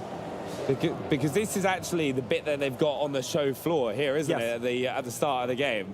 Because I had so much fun. I get what you mean as well when you're just trying to discover what exactly it does and the storyline sets that up. But what about the combat in the game as well? Because we can kind of see our first fight here. Yeah. So it's a group of bandits. They were resting just nearby in their camp and doing their cheeky-breaky stuff. And then they saw that something happened. A wall was destroyed with a huge noise. They just turned up, going to see what's happening, and found you, a player, and it's amazing as well, because I found myself when I was playing this, I was like the flashlight turning on and off, and like you can also like lean around corners, can't you, to kind of like engage fights from like a bit of cover. Joguinho que fazia isso, que aparecia o xizinho, era o Metro, eu acho que no Metro fica um xizinho quando tu mata um cara. Você lembrar de pilhar ele. Because AI is very pushing and challenging. They trying to outcome you, to go from other side, and it's pretty stressful. So it's a first fight. It's a very simple fight against three bandits. Ele não pilha direito, cara. Se só eu pego tudo ali do cara, velho. Often lead you to arma, pegaria até aquelas armas quebradas. It's very unforgiving as well, and we just see as well. I found that it's like a big part of the game is like looting. Parece, né? What kind Mas of o Stalker tem inventário looting. Yeah, so the part of the game. So while we are fighting, we are losing our resources, consumables, food, ammo, and nossa, que delícia, ó, velho. We have to get through dead bodies' pockets to find some ammunition, maybe comida de cachorro enlatada, to restore what we just spent. Because without it, we just run out of ammo, and the player would be like stuck. Because that's the big thing I have. I am very trigger happy when it comes to first-person shooters. Like I fire way more bullets than I should. Caraca, and then I found myself tá legal, né, velho? I need to go check every building that I can because I need more ammo. Fez uma chapinha no what kind of cabeça. advice would you say for players hopping into Stalker 2 to spend their time in the world? É que tem... the reason why you should esse é o coração de Chernobyl. Eu não sei por que 2, mas tem 3 jogos mais. Deve ser outros nomes, sei lá, Stalker papapá, Stalker lalala. Aí Stalker 1 e agora Stalker 2, sei lá, deve ser isso, sei lá. And there is some story behind it, and when you're just walking around and looking for the corners, and it's beautiful there. You can surprisingly find something stashed there, because it's a Stalker stashes. They use some stashes for their next journeys, because they can bring like a hundreds of thousands of kilograms. They have to make some stashes for there, and players sometimes find them. Tem uma lanterna aí, cara? Liga essa lanterna aí, porra. And often it's very rewardable, because you can get a huge tem uma lanterna aí nesse escuro, just going to some building you didn't expect to find anything there, but it could be there. That's what I found. I found myself like an assault rifle when I just had a pistol to start with. I was like exploring buildings and found that. But the game also, it looks amazing.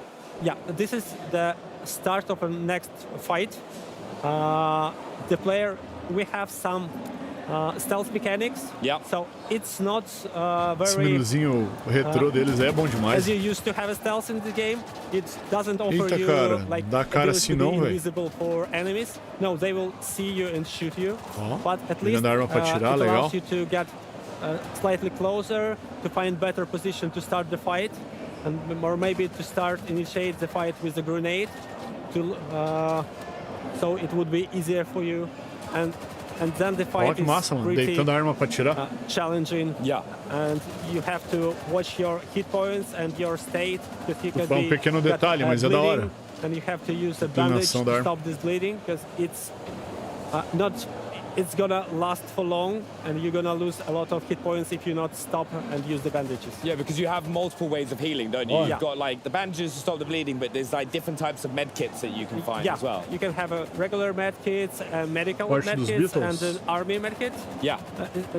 And they provide additional boosts, but mostly it's restoring the hit points. But also, if you are not in the fight, and you just need to recover a small portion of health. You can just eat, and it will also bring you a small portion of hit points. See, that's what I loved as well. I found like there's so much resource management that you have to like pay attention to in Stalker, which really gives you a different challenge. So it's like you said, if you don't eat, you're going to perform worse in gunfights. Yeah, so you have to watch about your state, just like you're watching about yourself. So we try to bring this Será que vai ter como você fazer sua base? as you being the real human that goes to Chernobyl exclusion area with your backpack, with some food, você fazia uma basezinha, pegava recursos. You just have to do the same things to survive in the game as in life, because you have to eat, you have to sleep, you have to like you fall, you broke your leg, you have to use some medkits. Cara, vocês têm histórico de goleiro muito bom, né, velho? That's what we are doing Primeiro foi o Cássio, depois aquele que foi vendido pra Europa lá, não lembro não. E esse aí já tá pegando tudo, né, cara? Defesa de pênalti pra caralho. You just think and approach gunfights so differently because there is that like risk element, and some of the enemies. Olha a galera testando, velho, que jumping out of bacana. my skin because there was like a camouflaged opponent that I came across in the demo here at Gamescom. And like, can you tell us a little bit more about the enemies that we're going to face? Yeah, so the zone is inhabited by different factions. There are factions that came from the first Stalker trilogy, and there are new factions, and they have a story behind them of how they appear, what is their goals, and for the player, it would be interesting to uncover and discover these stories. As facções vêm da primeira trilogia do Stalker. From one walkthrough, the player won't know the whole story. Yeah. So you had to have several walkthroughs to get all these pieces together. Ações, you can tem uma nova discuss it dimensão with your da friend história. who choose some other path, and you Então can você share, vai andar por vários locais juntos, ou você pode conversar com os seus amigos para escolher algum outro caminho, e você também pode compartilhar informações sobre o que você vê. Você pode comentar com um amigo o que aconteceu em determinado caminho. Não esperava que acontecesse tal coisa em determinado lugar. Então eu acho que para mim... It's Echo Scanner, it's a simple scanner, it just beeps. Não sei, irmão. And the faster it beeps, Mas esse joguinho aí é um joguinho mais pra... Eu acho que é mais pra solo, velho. You can collect an artifact just by using scanner. And, eu acho.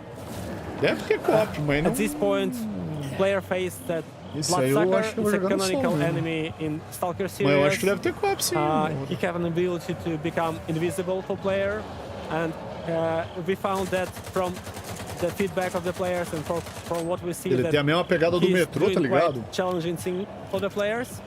And o metro tem a mesma pegada dele, also que é mais it's velho, very acho que rewarding because when you start playing the game and you start facing some challenge for the first time, you may die, second time you may die, but after it becomes easier for you, and at some point you become master of the game, and everything is easy for you, but it takes time to learn the game.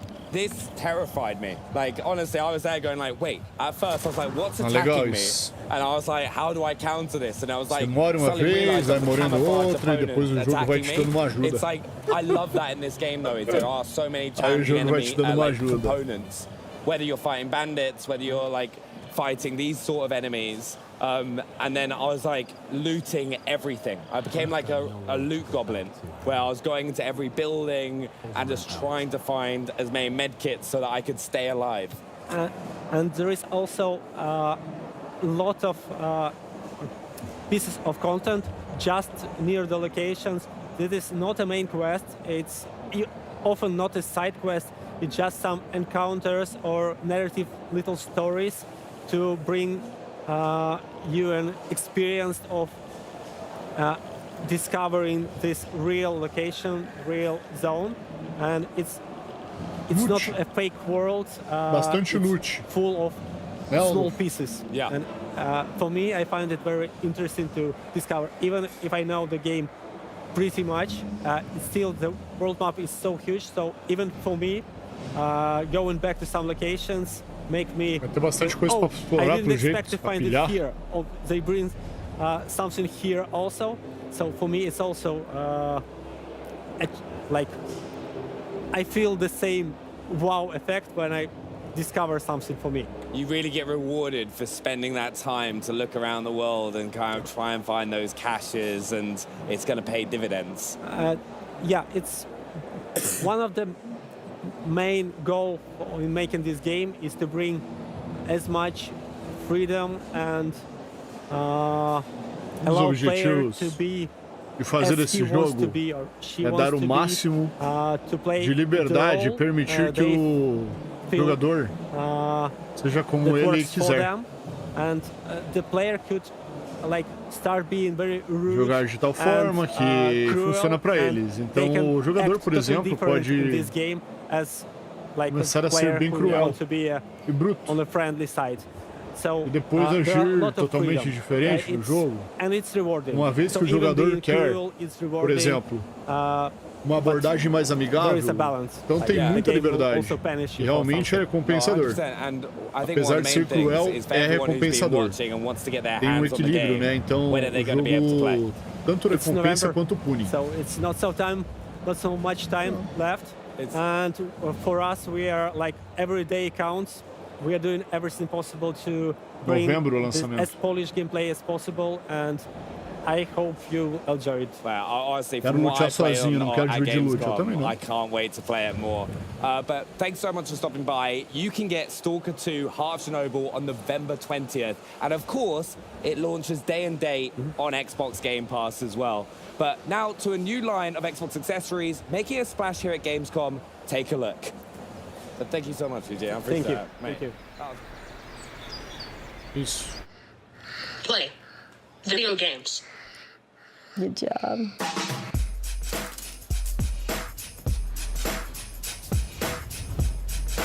Leo has issues with his motor ability. He doesn't have access to a lot of things. There's so many disabled people that deserve a shot to be like everyone else. I want to be a part of this world. So this is my Xbox adaptive joystick. It allows her to use the controller without using both hands. Controle adaptivo novo pra galera aqui. It just clicked to him. This is a joystick. I manipulate the character, and this is how I'm going to move myself. You've got everything covered. Controle adaptivo diferente, velho. This is my thumbstick topper. You can get different sizes, and this is what I use to make it easier to maneuver. You can get bars from the Xbox Line Lab. Then you can go galera que não consegue jogar, que nem a gente. Be yourself, design it how you want. You're playing with your Xbox controller. Right side, right side. With the Xbox controller assist, when he needs help, when he gets stuck, I can hold these hit the gas for him, and he can control the rest. Having the joystick levels the playing field for him. Your character, he can fly. He can do everything you can't do. He enjoys winning and will definitely let you know when he does. Joystick. Legal, velho. Big news for all gamers everywhere. We've got some new accessories designed to give gamers more ways to play. And here with all the details, please welcome Xbox Principal Designer Chris Kujawski and Senior Accessibility Product Manager Caitlin Jones. Welcome to Gamescom. Thank you, Maxie. Yeah, thanks for having us. How's Cologne treating you? All good? I love it here. Yeah. Amazing. First time in Gamescom. This is pretty exciting. Oh, wow, first time. Okay, the full week ahead of you. I can't wait for you to see it. So I can't believe the Xbox Adaptive Controller launch is 6 years ago. But you didn't stop there. So what's new in the world of gaming and accessibility? Yeah, thanks, Maxie. So as you saw, we just announced our Xbox Adaptive Joystick. It's a wired controller that is designed to be a companion for our Xbox Adaptive Controller as well as other Xbox controllers, and that will be available to customers in 2025, early on in 2025. As well as our Xbox Adaptive toppers that you can create with Xbox Design Labs. And these are really great, I think, especially for players who might have some difficulty using the thumbsticks on their controllers. They can choose from different shapes, customize the sizes, the height, and the width, and attach them to their adaptive joystick as well as their Xbox Wireless or Elite Series 2 controller, and really customize the way that they interact and grip with those thumbsticks on those controllers to meet their unique needs. So overall, we're just really excited to continue to expand the ways that players can play the games that they want to play and also how they want to play. Agora tem bastante venezuelano aqui, mano. Stop with our Xbox accessibility offerings. We also have some really fantastic partners through our Design for Xbox program, including BioWave and 8bit2, who are also announcing some exciting accessibility news today. And with everything in your line of work, the feedback from the community is crucial. And the gaming and disability community was also instrumental in feedback for creating the joystick. Can we hear more about that? Yeah, that's a great question. And certainly at Xbox, we are firm believers in the saying nothing about us without us, meaning we do not create accessible devices or features for the disability community, but rather we need to create them with the disability community. They are collaborators and they're the experts in their own experiences and needs. So from very early on with the adaptive joystick, we had our disability community be hands-on with early designs and functional prototypes, and I know Chris will share a little bit more about that on the hardware design side. But even from a software perspective, we really heard from our players that they wanted one, an affordable joystick for their adaptive controller so they can easily find that and have that as a resource to them, but also something that fit in seamlessly with their existing setups.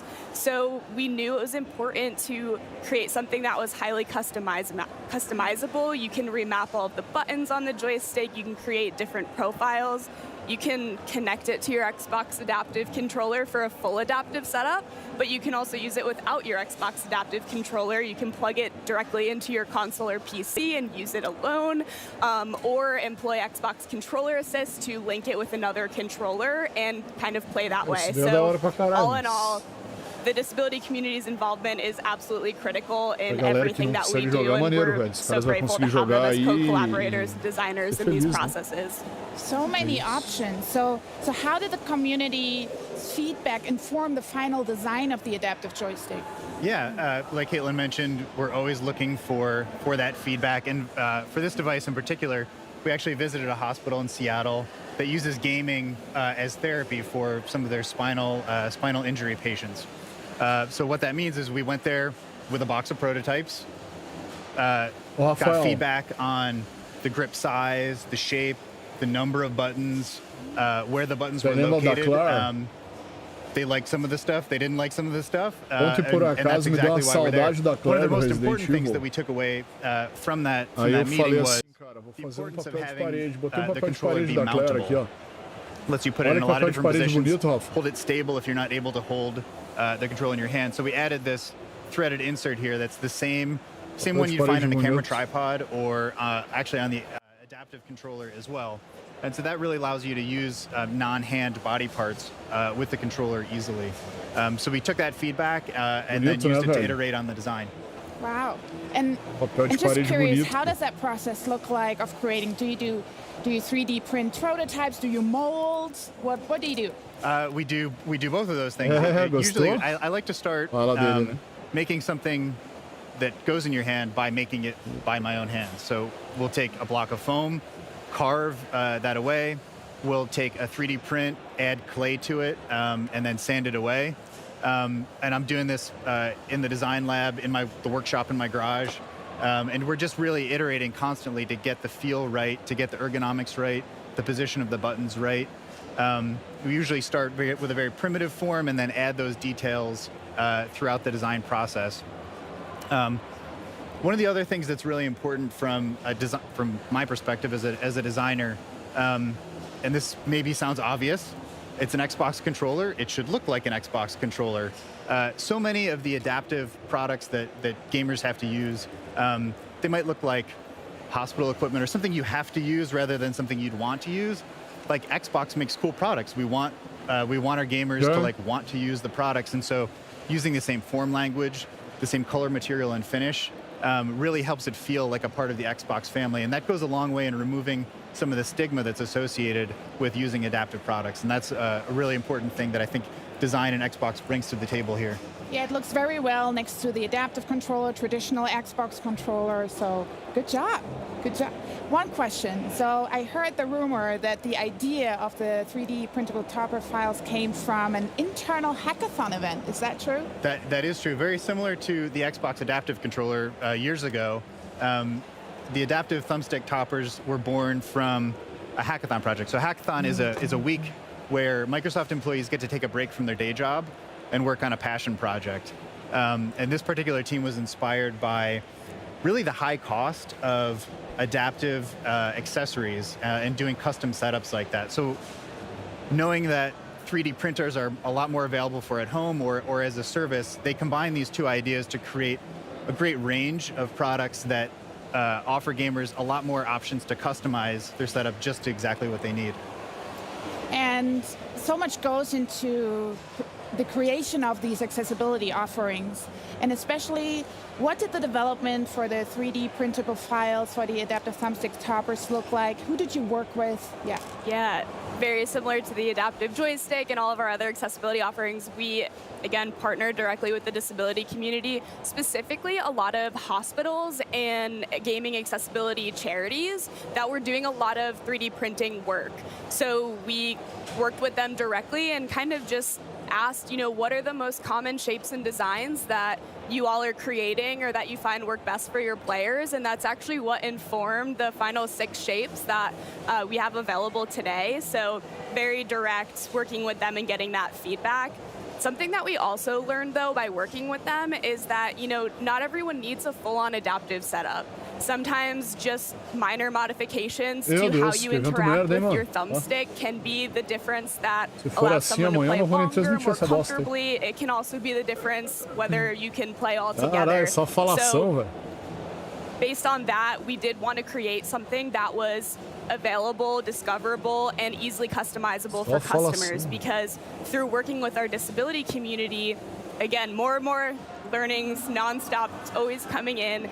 We did learn that, not everyone has access to easily connect with these hospitals or these more tech-savvy maker communities or charities that are customizing these designs and printing them. And also not everyone at home knows how to 3D model and customize their own shapes at home. So with the Xbox Design Lab platform, it's as simple as picking your shape, using sliders to adjust the height and the width of those shapes, and you're given a free 3D printable file that you can then take to a printer. If you have access to, you can use a 3D printing service, and it's as simple as customizing from there with no 3D modeling knowledge required. I love that. O fato é que, tipo assim, eles mostram alguma coisa, por exemplo, um controle novo que estão anunciando, aí meia hora de blá blá blá blá blá. Uma DLC de papapá, aí meia hora falando da DLC. Pô, isso quebra muito o hype de qualquer um. Yes, and I will say, I am just personally so grateful and excited that we do have so many Design for Xbox partners who are just really committed to making gaming for everyone. Some of the specific partners that we've been working with recently on the accessibility front are BioWave. So back in May, they announced their Proteus controller, which is a modular controller that allows you to really build your own unique setup that works best for you. And very exciting today, that controller is now available. In addition to BioWave, 8-Bit Do is both announcing and available today their Lite SE wireless controller. So all in all, when it comes to accessibility, a rising tide floats all boats, and we're just excited that our players have more and more options within the Xbox ecosystem to really choose what works best for them. That's a lot of great news that you have today. So is there any place where we can look up all of the accessibility offerings? Yes, to find out more about any of this accessible hardware that we've just talked about today, you can see the Xbox Wire blog post. Or if you happen to be here at Gamescom like us, you can visit us in the Here to Help area in the Xbox consumer booth. You can get hands-on with any of the products, do some live demos. And if you're here on Friday, you can see Caitlin in a discussion panel in the community area as well. aneurisma no Thank you cara. so much to both of you for coming, and also I want to say thank you so much for making our booth accessible so everybody feels welcome. Thank you. Thanks, Maxie. Yeah. Coming up, we'll get a look at the first expansion from Starfield, find out what happens when nuclear disaster in the quaint British countryside converts Coisinha an outra e uma falação pra and caralho. Age of Mythology É tipo fans, jornalzinho, stay tá tuned. ligado? We'll take a look at what you can Jornalzinho expect from comentado. the latest in the series. But first, it's time to explore ARY 26 once again in Revenge of the Savage Planet. Stuck on a planet with nowhere to poop? The juiciest burgers in the galaxy. Burger Squirt. Wacky Extreme Burden Smartbot from Hot Whiz. Radical. I smush it down my throat. Our new Ding Dong. Greetings, brave explorer. We here at Alta Interglobal would like to welcome you to our newest venture, the colonization of space. You've spent almost a century hurtling through the universe in cryospace, ready to begin your work on this strange alien planet. Ontem eu não assisti, na verdade. Changing market conditions have led us to the realization that Ontem eu space não assisti. exploration is far too costly and unpredictable, and Alta has decided to cancel all future plans in space. I regret to inform you that you have therefore been made redundant. Your final check has been sent. We thank you for your service, and we hope you eventually find a way home. Tá quebrado, fui cortar uma lenha ontem tava detonado, velho. Só deitei na cama e capotei, mesmo com calor, acordei tudo vermelho. Eu dormi com a mão aqui, ó. Os dedos tá marcados no braço.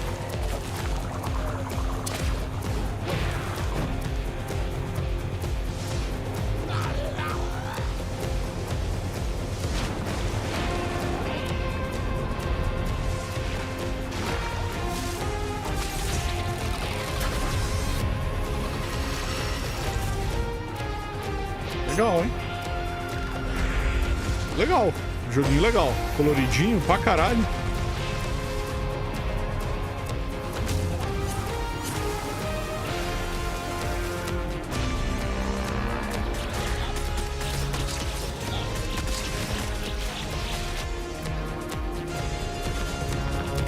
É o Journey, né? Parece ser, né?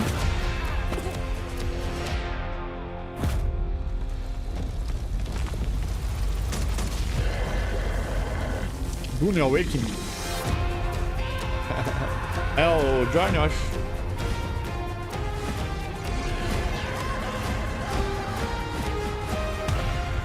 Revenge on the Savage Planet. É o Journey, Rafus. Só mudaram o nome. A Vingança no Planeta Selvagem. O primeiro é a jornada e esse aqui é a vingança. What started as a journey to the savage planet has turned into revenge. Here with more on what fans can expect from Revenge of the Savage Planet, please welcome producer Nomi Lecruyer. Mostraram o trailer, agora vem os caras do jogo. E aí meia hora de blá blá blá. Thanks for having us. Thank you. How's your Gamescom going so far? Very good. Very good. Busy. Yes. It always is. There's so many games to play, so many things to see. But Alex, it's been a journey getting here. Bacana. And not only to the sequel to Ele fans, tá em português? but also to evolve the game as a whole. Ele tá todo em português, o Journey, ou é inglês? Yeah, I think it's been a pretty crazy half a decade for not only us, but for the entire games industry. So we originally began as a studio called Typhoon Studios. We made Journey to the Savage Planet. We were acquired by a large multinational. The pandemic happened. We updated the game, and on the day we shipped, that same multinational made us all redundant. So we found ourselves sitting around trying to figure out what to do. But luckily, we decided to reform. So we're a new studio, Raccoon Logic. And we've made this new game, Revenge of the Savage Planet. Yeah, and Nomi, can you kind of talk about the world that we live in with Revenge of the Savage Planet? Have we got the gameplay that we can push up? But before that, I think Alex is going to talk about Yeah, so before that. So obviously some of the big changes are that we've switched to third person in this one. It's still, you know, a game about exploring the world, interrogating everything that you see. It's filled with wonderful, wacky, weird creatures. It's 4 planets now instead of 1 planet. So there's lots more to do and lots more to see. Yes, so you basically can survey, scan everything. And collect and catalog. Here, as you explore the world, you're going to discover rewards things to collect as well. Amanhã já começa o Atlas The Fallen. rewards are blocked by encounters with alien creatures, as well as puzzles and navigation challenges. Eu liguei um adesivo aí So lots of fun here. Yeah, it looks so Menos cute. uma Like, meia hora even de the trailer, adesivo but in pra the trailer sair. beforehand, it's like all the creatures. It's like adorable. And you know it's a sequel when you're swimming.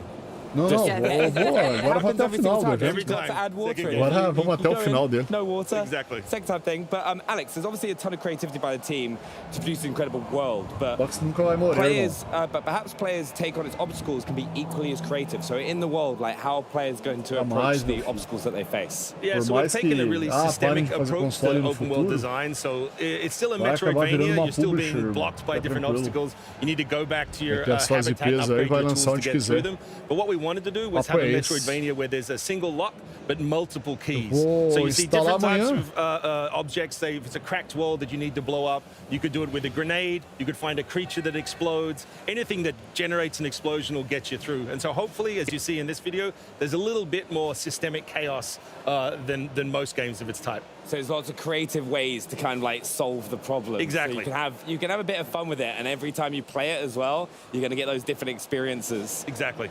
Another way players can make their game their own is through customization. You know what I mean? Can you talk us through customization? Yes, absolutely. So we've added tons of new outfits in the game. You can mix and match between the different outfits. So whether it's the helmet, the boots, or the gloves, all the outfits are inspired by sci-fi themes, famous like Star Trek. Here we can see some of the suits here, as well as like Power Rangers. So if you put on the red shirt, you get killed immediately in the game, but you reprint. What have you got wrong with the red shirt? It's just a trope. It's just a trope. Mas a minha ideia é só pegar e zerar, não é ficar farmando, fazendo não sei o quê, blá blá blá blá blá, é pegar e zerar e podemos perder tempo. Temos que zerar games e jogar games. Tem muito jogo aí que nós temos que jogar.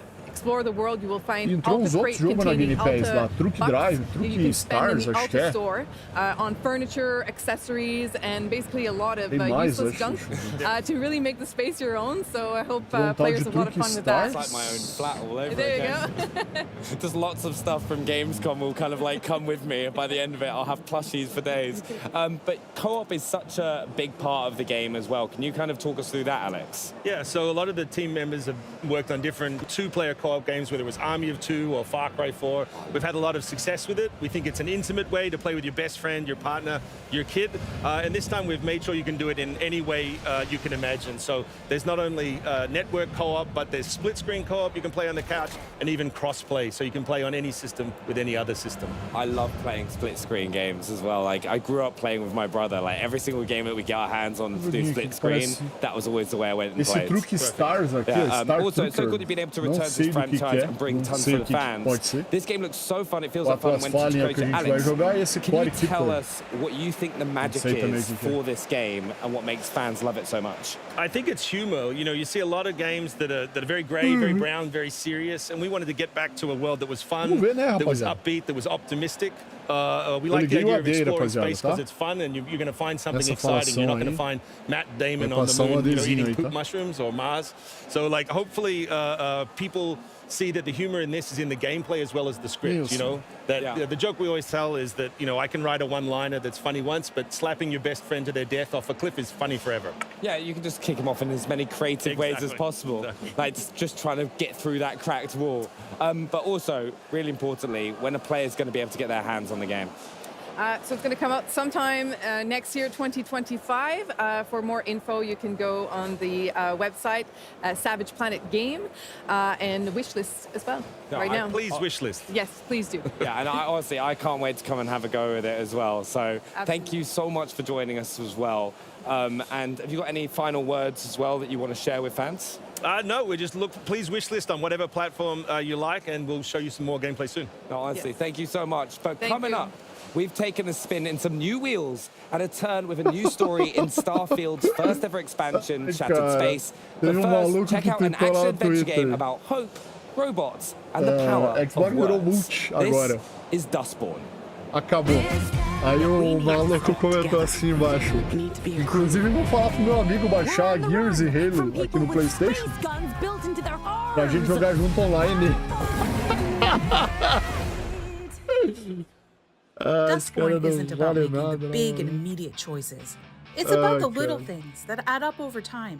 The words spoken that affect relationships and moods, the decisions that stick with you and play out when you least expect them to, the actions that push your relationships in new directions. I guess this explains why you're suddenly so eager to chase after the robots. Oh, keeping secrets again, huh?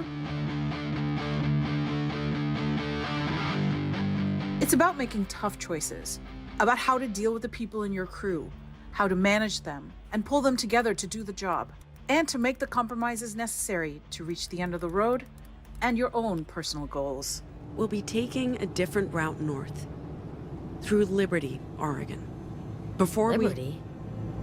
I would actually like an explanation. I concur. Think of the game as a way to write your own comic book as you play. Each chapter or issue starting with a new cover displaying what you're about to experience, and each of them ending with a comic splash screen.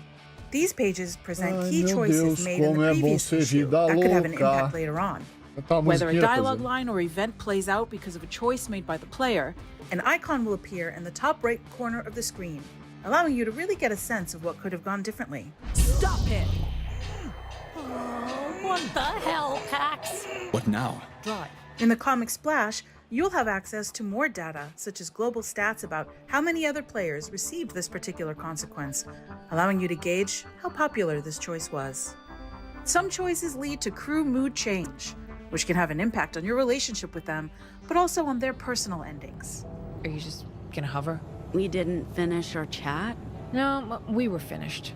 I'm worried about you, and I had more to say. I'm sure, but I was done. Every key crew member in the story receives one of 3 endings, or codas, based on choices made and actions taken by the player and Pax. Each coda is illustrated by a comic book style splash screen, along with unique dialogues and events reflecting each character's current status. The player can at any time access the character codex to see which coda is the current favorite. The crew respects you. When you're unhappy, they feel it. I'll keep that in mind. Fazer novo God Simulator, né, cara? Queria jogar o jogo do bode mais uma vez. Whenever a dialogue choice or action affects a coda, the screen will display a coda emoji, along with an animation that tells the player how important this choice was. Olha aí, cara. It'll be up to you to decide how the road trip goes and how your relationships will evolve. Vai rodar a 60 FPS. Will Gnome break away Que milagre, velho. Um jogo rodando a 60 FPS. Or embrace it? Will Theo loosen up with Dia the 20 crew de or novembro. favor his boss status? Will Ziggy resolve her sister issues with Pax? Discover how it all unfolds in Dustborn. Stalker. Available now. O 2, o que vai lançar dia 20 de novembro. We're the Dustborn. Que milagre, né, mano? Ultimamente estão lançando seu jogo a 30. There is a dream that haunts me. A most dreadful nightmare, truly. It tears at me. The fortress of stone and valor, which I struggled to build, is now slowly O remaster, né? Ah, mas o remaster eu já joguei. O joguinho normal eu já tinha jogado. É muito bom, pô. Muito bom.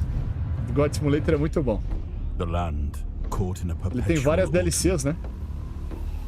Tem a DLC do RPG, tem a DLC do Payday, tem a DLC do espaço, tem a DLC do não sei o que, tá ligado?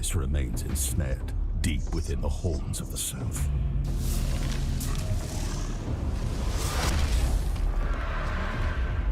A shield, now weakened and cracked by time, fails. $641 o Xbox Series X com 2 TB, Galaxy Black, que é o das estrelinhas nos Estados Unidos. O Léo comprou aqui. Beleza. Trailer novo, eu não assisti. Depois eu vou olhar então. Vou dar uma olhada depois. My people, my legacy. Everything is collapsing. Depois eu vou dar uma zoiada nesse. They hailed me as the once and future king. Only now do I understand. The horror of that title.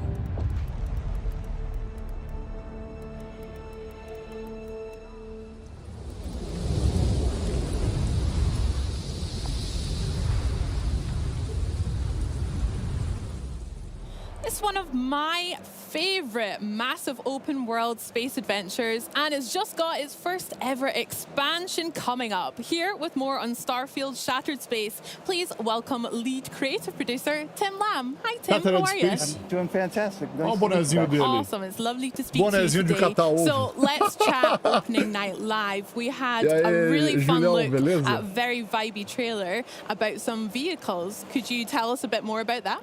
I can. So we released the Rev 8, super excited. The team is so happy to have this new element that adds to planet exploration in the game.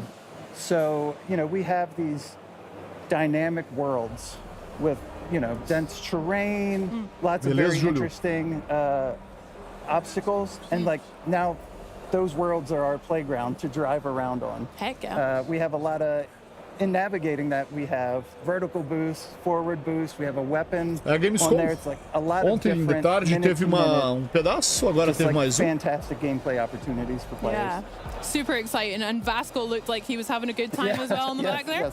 Love that, love that. Now, ontem teve evento e agora tem outro, e amanhã vai ter outro, e sexta tem outro. And mysterious. Could you tell me and everyone watching a little bit more about the story? Yes, so I think there's a hopeful optimism in the giant sprawling adventure of Starfield. You go to a lot of different locations, you meet a lot of different types of people, the cast of characters there, and Shattered Space, that tone, that mood, we were able to sort of distill it down and focus it into a location in the game around Dazra City. So like we get to meet that new house for room, the people there. There's a moment of strife that they had. We get to experience that with them now. Yeah, they sounded a bit intriguing, shall we say, in the footage that we saw last night. So can you tell us a wee bit more about the House of Varun and kind of who will be coming across? So, I don't want to, no spoilers. Sure.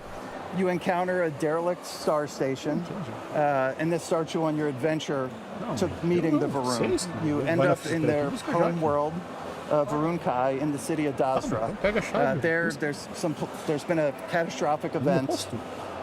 You deal with the minor houses of the faction of House Varun to sort of uncover the mystery of what happened, and then, you know, resolve it as you do as a player. Nice. There's lots of choices. Bom dia, Carol. Okay, I'm very interested to find out what that story kind of leads us on to as well. Very good.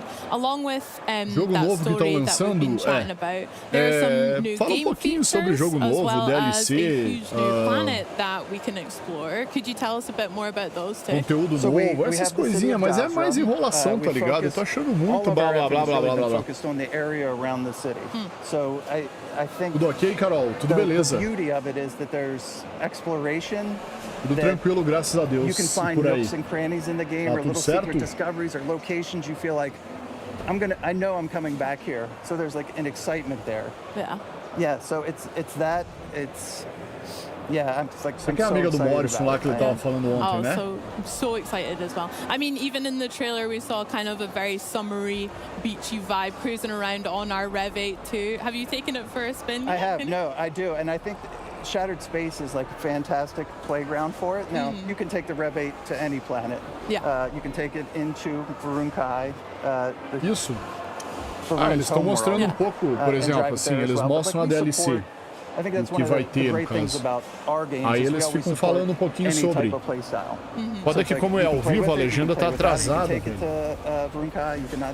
aí acaba que matando well, pouquinho. I'll definitely be taking it for a spin as well when Shattered Space releases too. Was there anything else that you wanted to chat to us about for Starfield Shattered Space coming out? Amiga do Morrison? Entendi. You can. I think you can look forward to an interesting story, a handcrafted world, new weapons, new gear, new items that sort of alter the way you might think about Starfield. Amazing. Well, Tim, I cannot wait to play it as well. And everyone watching at home as well, be sure to check out Starfield Shattered Space, launching September 30th with Xbox Game Pass. Thanks again for chatting with us. Now, next up, we're exploring, scavenging, and hopefully surviving the harsh world of Atomfall. But first, let's build a dungeon. O que é isso?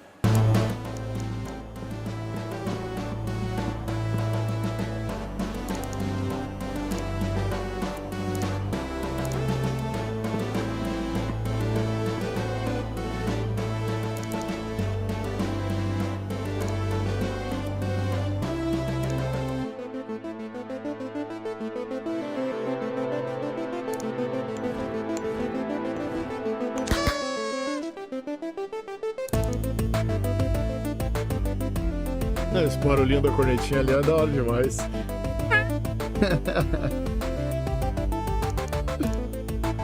Esse evento é bem chatão. Eles mostram o trailer e meia hora falando. Infelizmente a realidade é essa.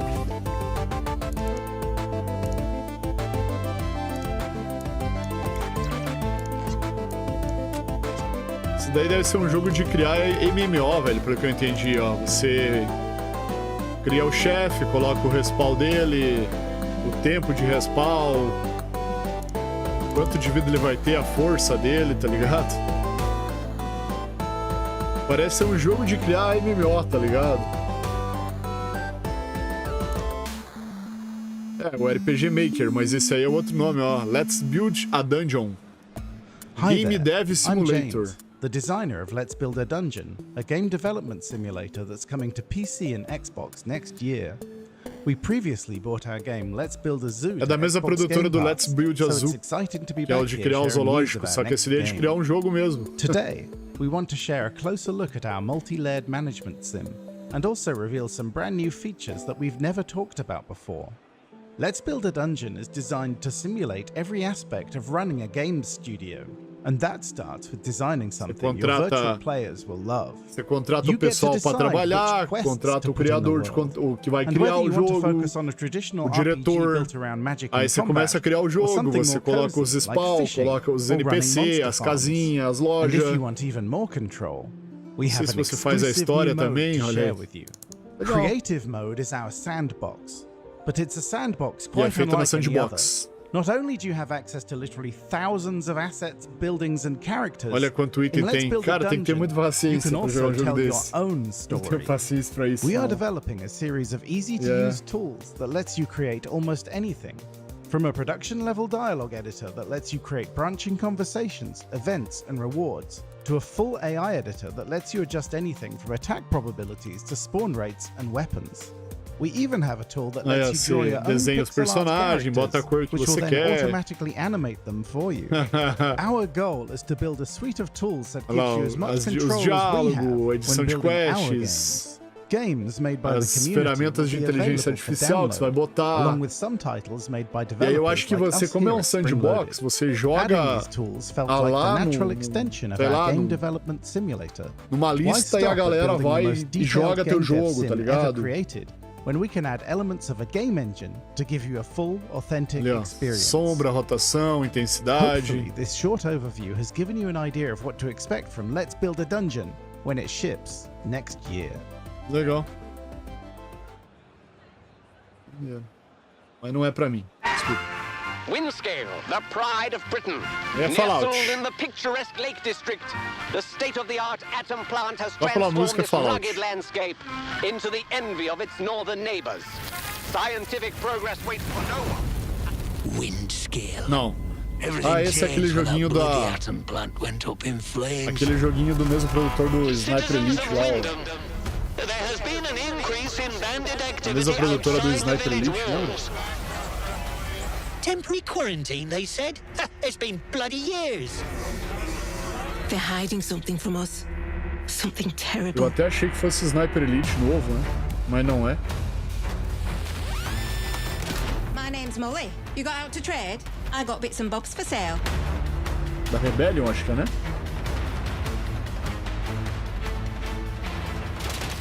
A Rebellion faz uns joguinhos gostosinhos. It's more dangerous than you can possibly imagine. Sabe fazer os seus jogos serem legais. Zumbi Army, Sniper Elite, Strange Brigade, Jagged Alliance. Atomfall é o nome do jogo. Ó, mostraram o jogo. Agora vai ter um dev falando sobre o jogo, provavelmente. It's mystery mixed with folk horror weirdness, all set in a not so idyllic post-war British. Bora fazer um joguinho do Luizknight? Bora. It's based on a true story. Really? Well, here with more on Atomfall, please welcome Creative Director for Rebellion, Ben Fisher. How you doing, pal? How you doing? Welcome to Germany. Thank you. First time here, or? Been here for Gamescom before. Yeah. But not with a game quite like this, right? No, let's talk about that, Ben. Actually, you're right, Henry, because this is a huge departure from Rebellion's most famous series, let's call it Sniper Elite. Can you tell us about this sudden change of pace here? Sure. I mean, it's similar and it's different in different aspects of the game. So we always value sandbox exploration and giving the player lots of freedom in their objectives. But at the same time, this is a survival action game with some sort of RPG-ish elements. There's skills, there's crafting. The story of the game unfolds as you explore. It's kind of a mystery game, so tonally quite different to I love the exploration side of it. I mean, from what we just saw in the quick trailer, there's a lot going on. It's not just one sort of trope that you're sticking to. There's a lot to unpack. So maybe as we're checking out some games that you brought along that we can experience, we can jump into some of the influences that have made it into this title. Because, like I said, rapaziada, mas esse evento aí é questão de bilinguiça mesmo. You've got to start off with a postbox. Yeah. Where else? I mean, it's on your T-shirt as well. Yeah. It must be quite a core feature of Atomfall, I assume. It is actually. So, as you explore the world of Atomfall, you're uncovering a mystery. You're discovering what's happened in this post-apocalyptic quarantine zone in 1950s north of England. Different characters will ask you to do things for them that might help in return. And one of the characters that you can interact with is this mystery. É bonito, eles fazem cenário da hora. You don't know who they are, you don't know what they want, and you have to choose which characters you trust and don't trust in your exploration. Kind of like Bosley, Charlie's Angels vibes coming through the floor. Yes, exactly. I like that. That's cool. You know, speaking about the story, and Henry, you mentioned it earlier. True story. Like, what is that about? Yes. Well, yeah. It's based on real-world disaster. Olha aí, Rodolfo. The first major nuclear disaster in the world was in Luizknight plant in Sellafield, so 1957. We wanted to use that as a jumping-off point for a story. So Jason Kingsley, one of the owners and founders of Rebellion, observed that there are lots of games that are kind of like post-atom storytelling, like post-atomic disaster storytelling, but none set around this first disaster that's happened in the world. So we took that as a starting point and then thought, what's a Rebellion kind of interpretation of that kind of event? So, like I say, we value that kind of sandbox exploration and player freedom, and then combine that with the sort of unique Britishness, and that led to the environment that we've got in the game. So it's kind of an alternate history story, and it's a mystery that you uncover what's happened. And as part of the process of building that game world, we looked back at 1950s storytelling. So references like Quatermass series, tutorial aí do jogo, o jogo crashar, o jogo dá problema. Who, and things like that, some like UK TV Gold kind of cultural reference points that even if people don't know the reference itself, they know the influences. Queda do átomo, o nome do jogo. And at the time, there wasn't a clear distinction between like folk horror and sci-fi and those kind of stories. So it's a blend, it's a natural blend in the storytelling style of the 50s. And of course you have to chuck some cricket bats in there for good measure. I mean, the combat's pretty crunchy, right? I mean, this is, like you say, a bit of a departure from Sniper Elite, which is typically long range, but in here we're getting right up, even the fact that it's first-person camera. Apresentação do Xbox. These are conscious decisions you've made. So why did it feel right for Atomfall to treat it that way? So in the case of Sniper Elite, you are an elite trained sniper. You know, Carl Fairbairn's like a human sniper rifle, right? He knows exactly how to fire a shot. Miles to take out that one guy. This is a different character in a different situation. We wanted to be a mystery, so there are no signifiers of age, race, or gender for the player character. They're wearing gloves, so you don't know who they are. Their backstory is part of the mystery that you may or may not uncover as you explore. We wanted you to feel more like it was it's not so much a war zone as a pub brawl. You're desperately attempting to survive. There's not much ammo around. The guns are all rusty because everyone's been trapped in this quarantine zone for 5 years. You're mixing melee and ranged combat. You can throw your melee weapons. You can kick people to make them stagger back. We wanted you to be constantly, desperately mixing options and scavenging desperately for resources. So there's a real kind of tension as you play, which is very, very tonally different to Carl, who's calm and controlled and reads an entire situation before he decides what to do. I think we can definitely get on board with the pub crawl element. My entire playthrough is like a scene from Kingsman, basically, and it's gonna feel good. It's gonna feel great. Volta lá, velho. Tem negócio na janela lá. And you know that he's an iconic character. What about the characters in Atom's Fall? Our player character isn't maybe so much of the focus, but are there other people that we're going to meet that are going to be key? Tá dormindo aqui, velho. Não, esse aqui não é Stalker. Esse aqui é o... Have the right answer that doesn't spoil too many things. But as you explore the game world, different characters will ask you to help uncover the mystery of what happened in the Windscale plant. Maybe ask you to do something when you get there. Quando o pessoal fala que os filhos eram muito espalhafatosos, os caras não viram que veio Xbox, verdade? They promise to. So as you explore, you've got to decide who you trust and who you don't trust. Whether you think they're telling the truth or trying to manipulate you. Whether you believe the same things as they do. So it's all murky shades of grey. There's no good guys and bad guys. And it's all completely open to the player. So you could theoretically kill every character in the game and there's still a way to finish the game. You could theoretically play through and kill no one, and there's other routes available to you. So we really pushed hard into giving the player lots of options and lots of rewards for observing and choosing what to do. So there's lots of tropish characters, lots of kind of characters that fit this world of being north of England and also being 1950s, 1960s culturally. I like that. I mean, as a fellow Scot, Ben, really quick, are there any maybe Scottish people in there that we can look forward to meeting? I'm sorry. Vai acender? Ah, legal. What we have done is we've taken e tem uns jogos com molotov e se acende automático, daí vai entender, né? Old-fashioned. O cara vai jogar um molotov e o molotov acende automático. Ele já tá com o molotov aceso no bolso. Characters, and you'll meet those kinds of people as you explore the game, and then still decide whether you trust them or not. Okay. So we got pub rules, we got crazy characters. They're all living in this open world that we're experiencing. Can you tell us more about that? How did you construct it? How big is it as well? A Rebellion ela faz esse esqueminha, né? Todo jogo dela tem isso. What Rebellion excels at is these deeply packed sandbox maps. So the way that we've structured Atomfall is a series of 5 or 6, depending on how you count, sandbox maps like the one you can see just now. And you can travel freely between them at any time. They're all thematically very, very different. Jogo da Rebellion, and then there's loads of interiors. Sniper Elite, Zombie Army, alguma coisa, Jagged Aliança, story-driven locations that you might uncover, as well as bunkers that are full of loot that you might find. What we wanted to do is really lean into that densely packed kind of puzzle box. So I've spent all day watching people play the game, and no two playthroughs have been the same. People can approach it all very, very differently, get different experiences. As you explore the game, you'll find leads as well. So we don't have a kind of quest system. We've got leads that you piece together, clues that help you understand what's happening. So we built this puzzle box, this sandbox of interconnected options for the player, and then we just let them go for it. They might find a difficult, dangerous place and die, but we signpost very clearly that it's a dangerous place, and then it's kind of up to them what happens. That's right. I love a puzzle. I'm buzzing. Yeah.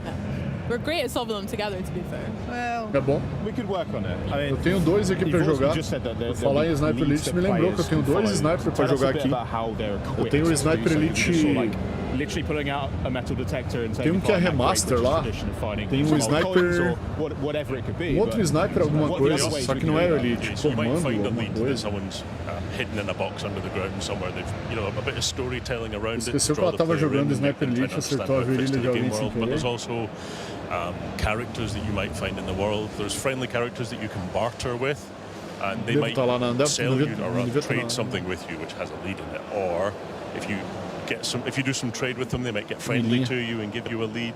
You can also have conversations with characters, and if you might choose the right choices, you might get some more information from them. The way that we've approached those is the same kind of high-stakes player freedom So you can get the conversation wrong, right? You're not working your way down a list of conversation topics until they grey out and then moving on to the next one. It works more like a real conversation. So if you judge their personality wrong and say the wrong thing, they might shut down and stop talking to you. And you've pruned a chain of leads that you might otherwise have found something interesting in the game world. So you're always having these influences and layers that you may even not notice are there. That sounds so smart. I can't wait to dive into that as well. That's so cool.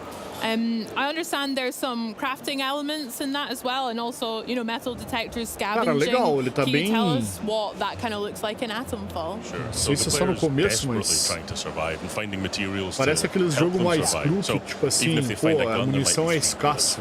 So tem que explorar, they can find materials that let them craft things to help them heal or help them in combat. So Falou que esse povo da Sony tem problema. Makeshift grenades and things Eles like nem that. So you tinham find yourself PlayStation na trapped into época, a corner Rafa. and you can make these resources that help you survive.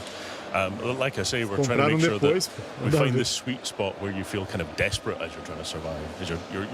We want you to use everything that you find. We've made sure your backpack capacity is quite limited as well, so you're really pushed to make these difficult choices and decide even whether you want to engage in a fight or not, whether you want to avoid it entirely, you want to choose the right moment and try and take out 5 guys with a Molotov. It's all really, really high stakes, but it makes it very rewarding when you manage to pull something off. It looks like our player right now is making a horrible decision by going into a restriction Pegadinha meio de area. metrô, Already né, seen a mano? ribcage, I mean... Yeah. I mean, so this is going to get great. Falei metrô, que like I jogo mentioned earlier, if gostoso, you're né, heading velho? into somewhere difficult or dangerous or scary, we make sure and signpost it. So, you know, if you go into a place like that and then you die, you go, oh, I should have guessed. Yeah, there was a scout on that side. Yeah, that one's on me. Yeah, exactly, yeah. To be fair, I'm very good at ignoring red flags, so we'll see about that. And in terms of the player's progression then, so you're making all these decisions, you're making friends with everybody, you're crafting your gear. What about skills, anything like that in the game? Skills that help reinforce the player's ability to survive in this dangerous world. So there's a chain of skills that are for melee combat, ranged combat. There's sort of durability skills that mean you can take more damage and survive in dangerous areas. And then also abilities that help your overall survival, like disarming traps and things like that. So really we wanted to keep it Esse daí também aconteceu no PS5, primeira pessoa, aquela área reclama pra caralho, primeira pessoa. Rapaziada lá tá acostumado com a câmera no ombro, né? And if it's bladed, it'll stick in targets and things like that. Just to help give you that edge over the course of the game. As you can see in this Daqui a location pouco here, lá se afasta também. Se tu ficar iludindo ele, falando que o Pong vai estar, mas vai estar. But then there's also a kind of não sei se final do ano ou começo do ano. Where they're uncovering a mystery. Tá jogando no PC, You Rafa? have to push deep into the world and into the underground of the world to find these dark and scary places. Ele tem We just keep notebook it, we try and keep gamer it tense the entire way through the game. O notebook dele roda o joguinho. There is the sci-fi element, but there's a bit of horror vibes I'm getting too. Like, so with us competing with people maybe on a top level, and now we've got into this bunker. There must be some monsters of some kind. You just saw a little glimpse of something scary. O cara reclama de primeira pessoa, netose. Daí quando o jogo sai lá, é bom. Yeah, for sure. I mean, like I said earlier, the storytelling style of the 50s and 60s didn't really have a division between folk horror and sci-fi. There was like a blend for a certain kind of story that was addressing the Cold War, but in a way that wasn't too political, I guess. So, you know, folk horror stories are about the division between rural and urban civilization and how there's a tension between them, and Cold War stories are about fear of the outsiders and others and that sort of thing. And there's thematic resonances between all of these different storytelling styles, which make it really easy for us to push into these otherworldly horror elements as you push into the mystery. Mas meio vazio de inimigos, não sei se é assim We've mesmo. got quite an atmospheric Tem inimigo quase no jogo, like ou é só o começo? É só o well. começo. Have you got a favorite part of the maps that you can share us with? Again, nothing. Ninguém é obrigado I'm really a nada, pushing nem it a here, but seguir. Só os verdadeiros any favorite place to maybe have a picnic or anything like that? Well, actually, there is a favorite secret place which I can tell you about a little bit. So, as the player is starting the game, they're given one lead. A person tells them that the heart of this mystery is the interchange. Ué, so o cara tá mirando. Ah, não. Que susto, achei que o cara tava Make your mirando. way in, it's all unpowered. Dá paulada it's been nele. shut down, it's been quarantined, and you push into it and open it up more and more, and it's like an unfurling flower as you find all of these leads that are the heart of the mystery. And the more you find, the more leads there are to find. So Caralho, pastelzinho de camarão ali, velho. Snowball effect. Nice. He's just picked up a Cornish pasty. Oh yeah, yeah. Stunning. Yeah. Well, this is pre-Greg's era, I suppose. So we'll take all we can get for now. That's brilliant. Just don't ask what meat's in it. I don't want to know. I don't want to know. It's really fun for me to see like the contrast between that dank bunker we just came out of, and then like the overworld is so lush and vibrant. And listen, I've been to the north of England. It's not always this green, so sometimes, yeah, exactly. I mean, I live in London, and it's just grey all the time. So any green I can get is good. But it's the late district on a good day. Yeah, exactly. So, will we see many other types of biomes or environments in the game as well? Yeah. So one example would be there's a woodland nearby, but it has more of a kind of spooky folk horror-ish tone. As you get into it, it feels more mysterious and occult. There's a group of kind of pagans that if you tread wrong, they'll cut your face off with a sickle. You can find a friendly character who's sort of part of that group and talk your way into their compound. So we give you all these different options to, for whichever faction there are, ways to befriend them or get in a fight with them. Yeah, I like that as well. Very good. I mean, I think we, especially at Xbox On, are super excited for Atomfall and to check it out and maybe even come across ourselves, because Henry and I and Charlie have actually been scanned into the game, which we're very excited to maybe come across ourselves. Oh, there we are. Yeah. There's Henry getting his wee... I have to say it's maybe not the most flattering, methods of doing it, but... What are you actually doing to me there? Because I just signed something and agreed to show up dressed as a big baby. And apparently that's for something. No, it's not a massive scam. E amanhã eu começo o Atlas Fallen. What is it that you guys have to do to get someone scanned into your games? Because the realism is quite impressive. Sure, so we go through a highly detailed scanning process of every angle of your face and different configurations, so we get wrinkle maps and things like that. Then, I'm perfect. Of course, yeah. So we didn't bother with the wrinkle. Oh, great. So they're all assembled by character artists and rigged so they can animate. And then we, in the case of Atomfall, we then put that in a sort of character builder system. That means we can put costumes on the characters. We might grub your face up a bit because, they've been surviving for 5 years without washing machines and soap. And then we just find exactly the right spot for each kind of memorable face in the game. I'm definitely looking out for where I am. If I'm on an enemy, that's okay. I've always wondered what I'd look like if I had a cricket bat to the face. So this is great. And you're going to be getting scanned in pretty soon. Yeah. I can't wait. As long as you put some fake eyelashes on me as well, then make that. I'll make a note. Yeah. Are you in the game as well? Have you been scanned? No, I haven't been scanned yet. Okay. No. You have to shave a beard off if you want to get. You had to do that. That was fun. Yeah. It was just the beard that we had to shave. Right. Yeah, the rest was optional. Whoops. Estão falando, né, mano? O próximo jogo lá na Naughty Dog vai ser em primeira pessoa. It looks British as heck, and honestly, é novo, é uma IP nova, pelo que eu entendi, né? Thank you so much, Elizabeth, for stopping by. Pelo que eu entendi, eles falaram que vai ser uma IP nova, né? Excellent. Thank you very much. And we are going to be taking a little look at some other games, but your game's coming out in 2025 on Xbox Game Pass, which is great. But next up, we're going to be throwing it back with some Age of Mythology. Before we do that, we do want to check out some new gameplay. It's Dragon Ball. Oh yeah. Exato. Os caras vão ser curados. Check this out. Times quando foi pra lá. Times quando foi pra lá, pô, todo mundo gostou, jogo cartoon excelente. Agora vai curar até a cimetose. Primeira pessoa é bom agora. Ó o Dragon Ball aí, novo Dragon Balls. Hello everyone, I'm Marco Rizzo, Product Manager of Dragon Ball Sparking Zero. Thank you for joining us today in this exciting italiano, velho. Marco Rizzo. We will show you some new and exciting gameplay footage. Marco Rizzo, ma bene. That we have revealed during the opening night live. But before that, let me give you a reminder on the 2 single-player game modes that Dragon Ball Sparking Zero has to offer: Episode Battles and Custom Battles. Ele é italiano, pelo jeito. Só o sotaque durão pra caralho. Episode Battle. Ele fala battle, não fala barrel. In this single-player mode, you can take the point of view of 8 different characters, including Goku and Vegeta, and enjoy famous battles from the anime.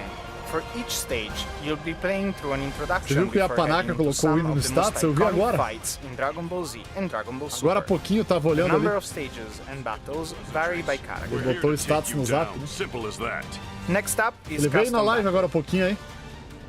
In this mode, Dropou players Prime fight aí. in battles that each have their Se ele own tá trabalhando, original se vai scenes. trabalhar agora. Some battles will also have different victory condition. Pedrada and neles, some ficou might even bacana, have né? event cutscenes pop up Ficou midway. legal, né? So you'll be able to enjoy battles different from the norm. Using edit mode, you'll be able to freely set the characters to be played, as well as the pre-battle and post-battle cutscenes, in order to make your own original battle. What you've made will be able to be uploaded and viewed online. É pra customizar uma batalha, rapaziada. So Do hope jeito. you enjoy sharing Você the customiza a battles and batalha do jeito que situations você that you quer, tá have ligado? created. Now, the moment you've been waiting for.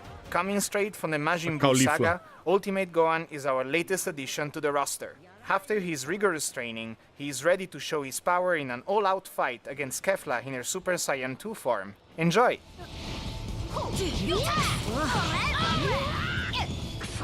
Poderoso ataque ali, hein, velho. Acertou tudo no vento.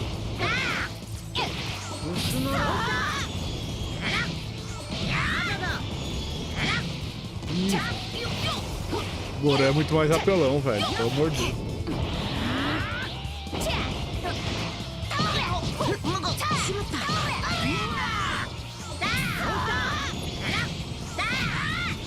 Tem como jogar nos prédios, no chão e fazer buraco? Vamos ver. Tem.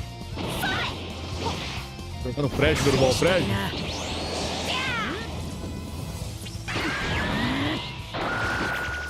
Perdeu o Saiyajin.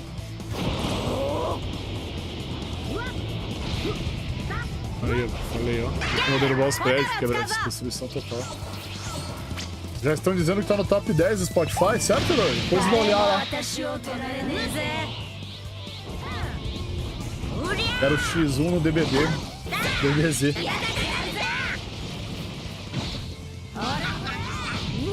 Top 10 Spotify. Depois vou lá olhar.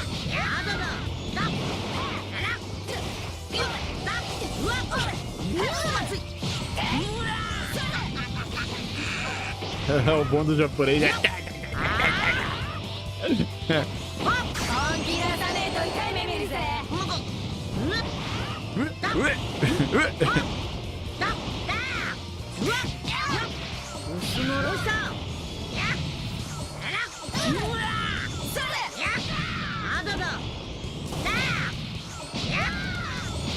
Oi, tô indo.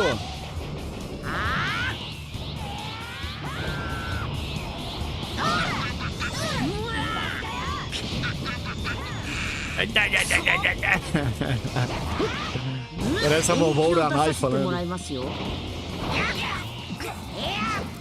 Eu sou vovó Uranai, vovó Uranai, vovó Uranai. É por causa desse tipo de jogo que o controle dura pouco, exato, arrebenta controle. O jogo arrebenta controle.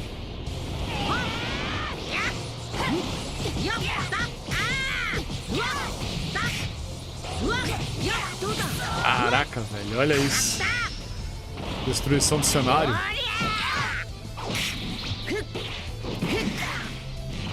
É um cenário gigantesco. O câmera aí, ó. O cenário é gigantesco, a destruição do cenário é louco, velho. Sempre tem que ter essa falazinha no final, né? Ó, a gama de personagens. Caraca, velho. Botaram mais de 100 personagens aí, cara. Mas já meteram o Season Pass. Now there is nothing like enhancing a classic with modern graphics and gameplay mechanics. Já meteram o Season Pass e não sei o que ali, vocês viram? Feature, you know, new expansions and a remastering of the multiplayer Eles querem emplacar dinheiro, né, mano? Season Pass é dinheiro. Here from World's Edge even to give us the latest Ó, on Age of rapaziada, Mythology Retold. Please eu vou deixar vocês na mão agora que eu vou ter que almoçar, velho. And senior game designer Kristen Perillo. Welcome. Vocês puderem assistir pelo YouTube aí, tamo junto, tá, velho? Thank you so much. Não, 10 versão do Goku. There's loads going on here at Gamescom. Se vocês puderem assistir pelo YouTube aí, tá suave. Eu vou ter que almoçar agora e infelizmente vou fechar a live.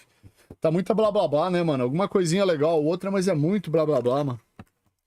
Infelizmente o evento tá muito chato, mano, pra fazer live. Bah. Fechou? Obrigado a todo mundo pela presença de manhã, hein, tá? De noite estamos aí. Uma boa tarde pra todos, um bom almoço, se cuidem. E até depois aí, chat. Fiquem com Deus aí, amigos. Fiquem com Deus, se cuidem, uma boa quarta e de noite a gente volta, beleza? Boa tarde pra todos. Qualquer coisa a gente conversa. De noite, qualquer coisa, se tiver um trailerzinho a mais, a gente olha lá. Ah, anunciaram o jogo X. De noite nós olha, beleza? De noite temos tempo pra isso. Fechou? Valeu, bom almoço e até de noite aí. Valeu, galera. Falou. Tamo junto. E até mais aí, meus amigos. Tchau. Tchau.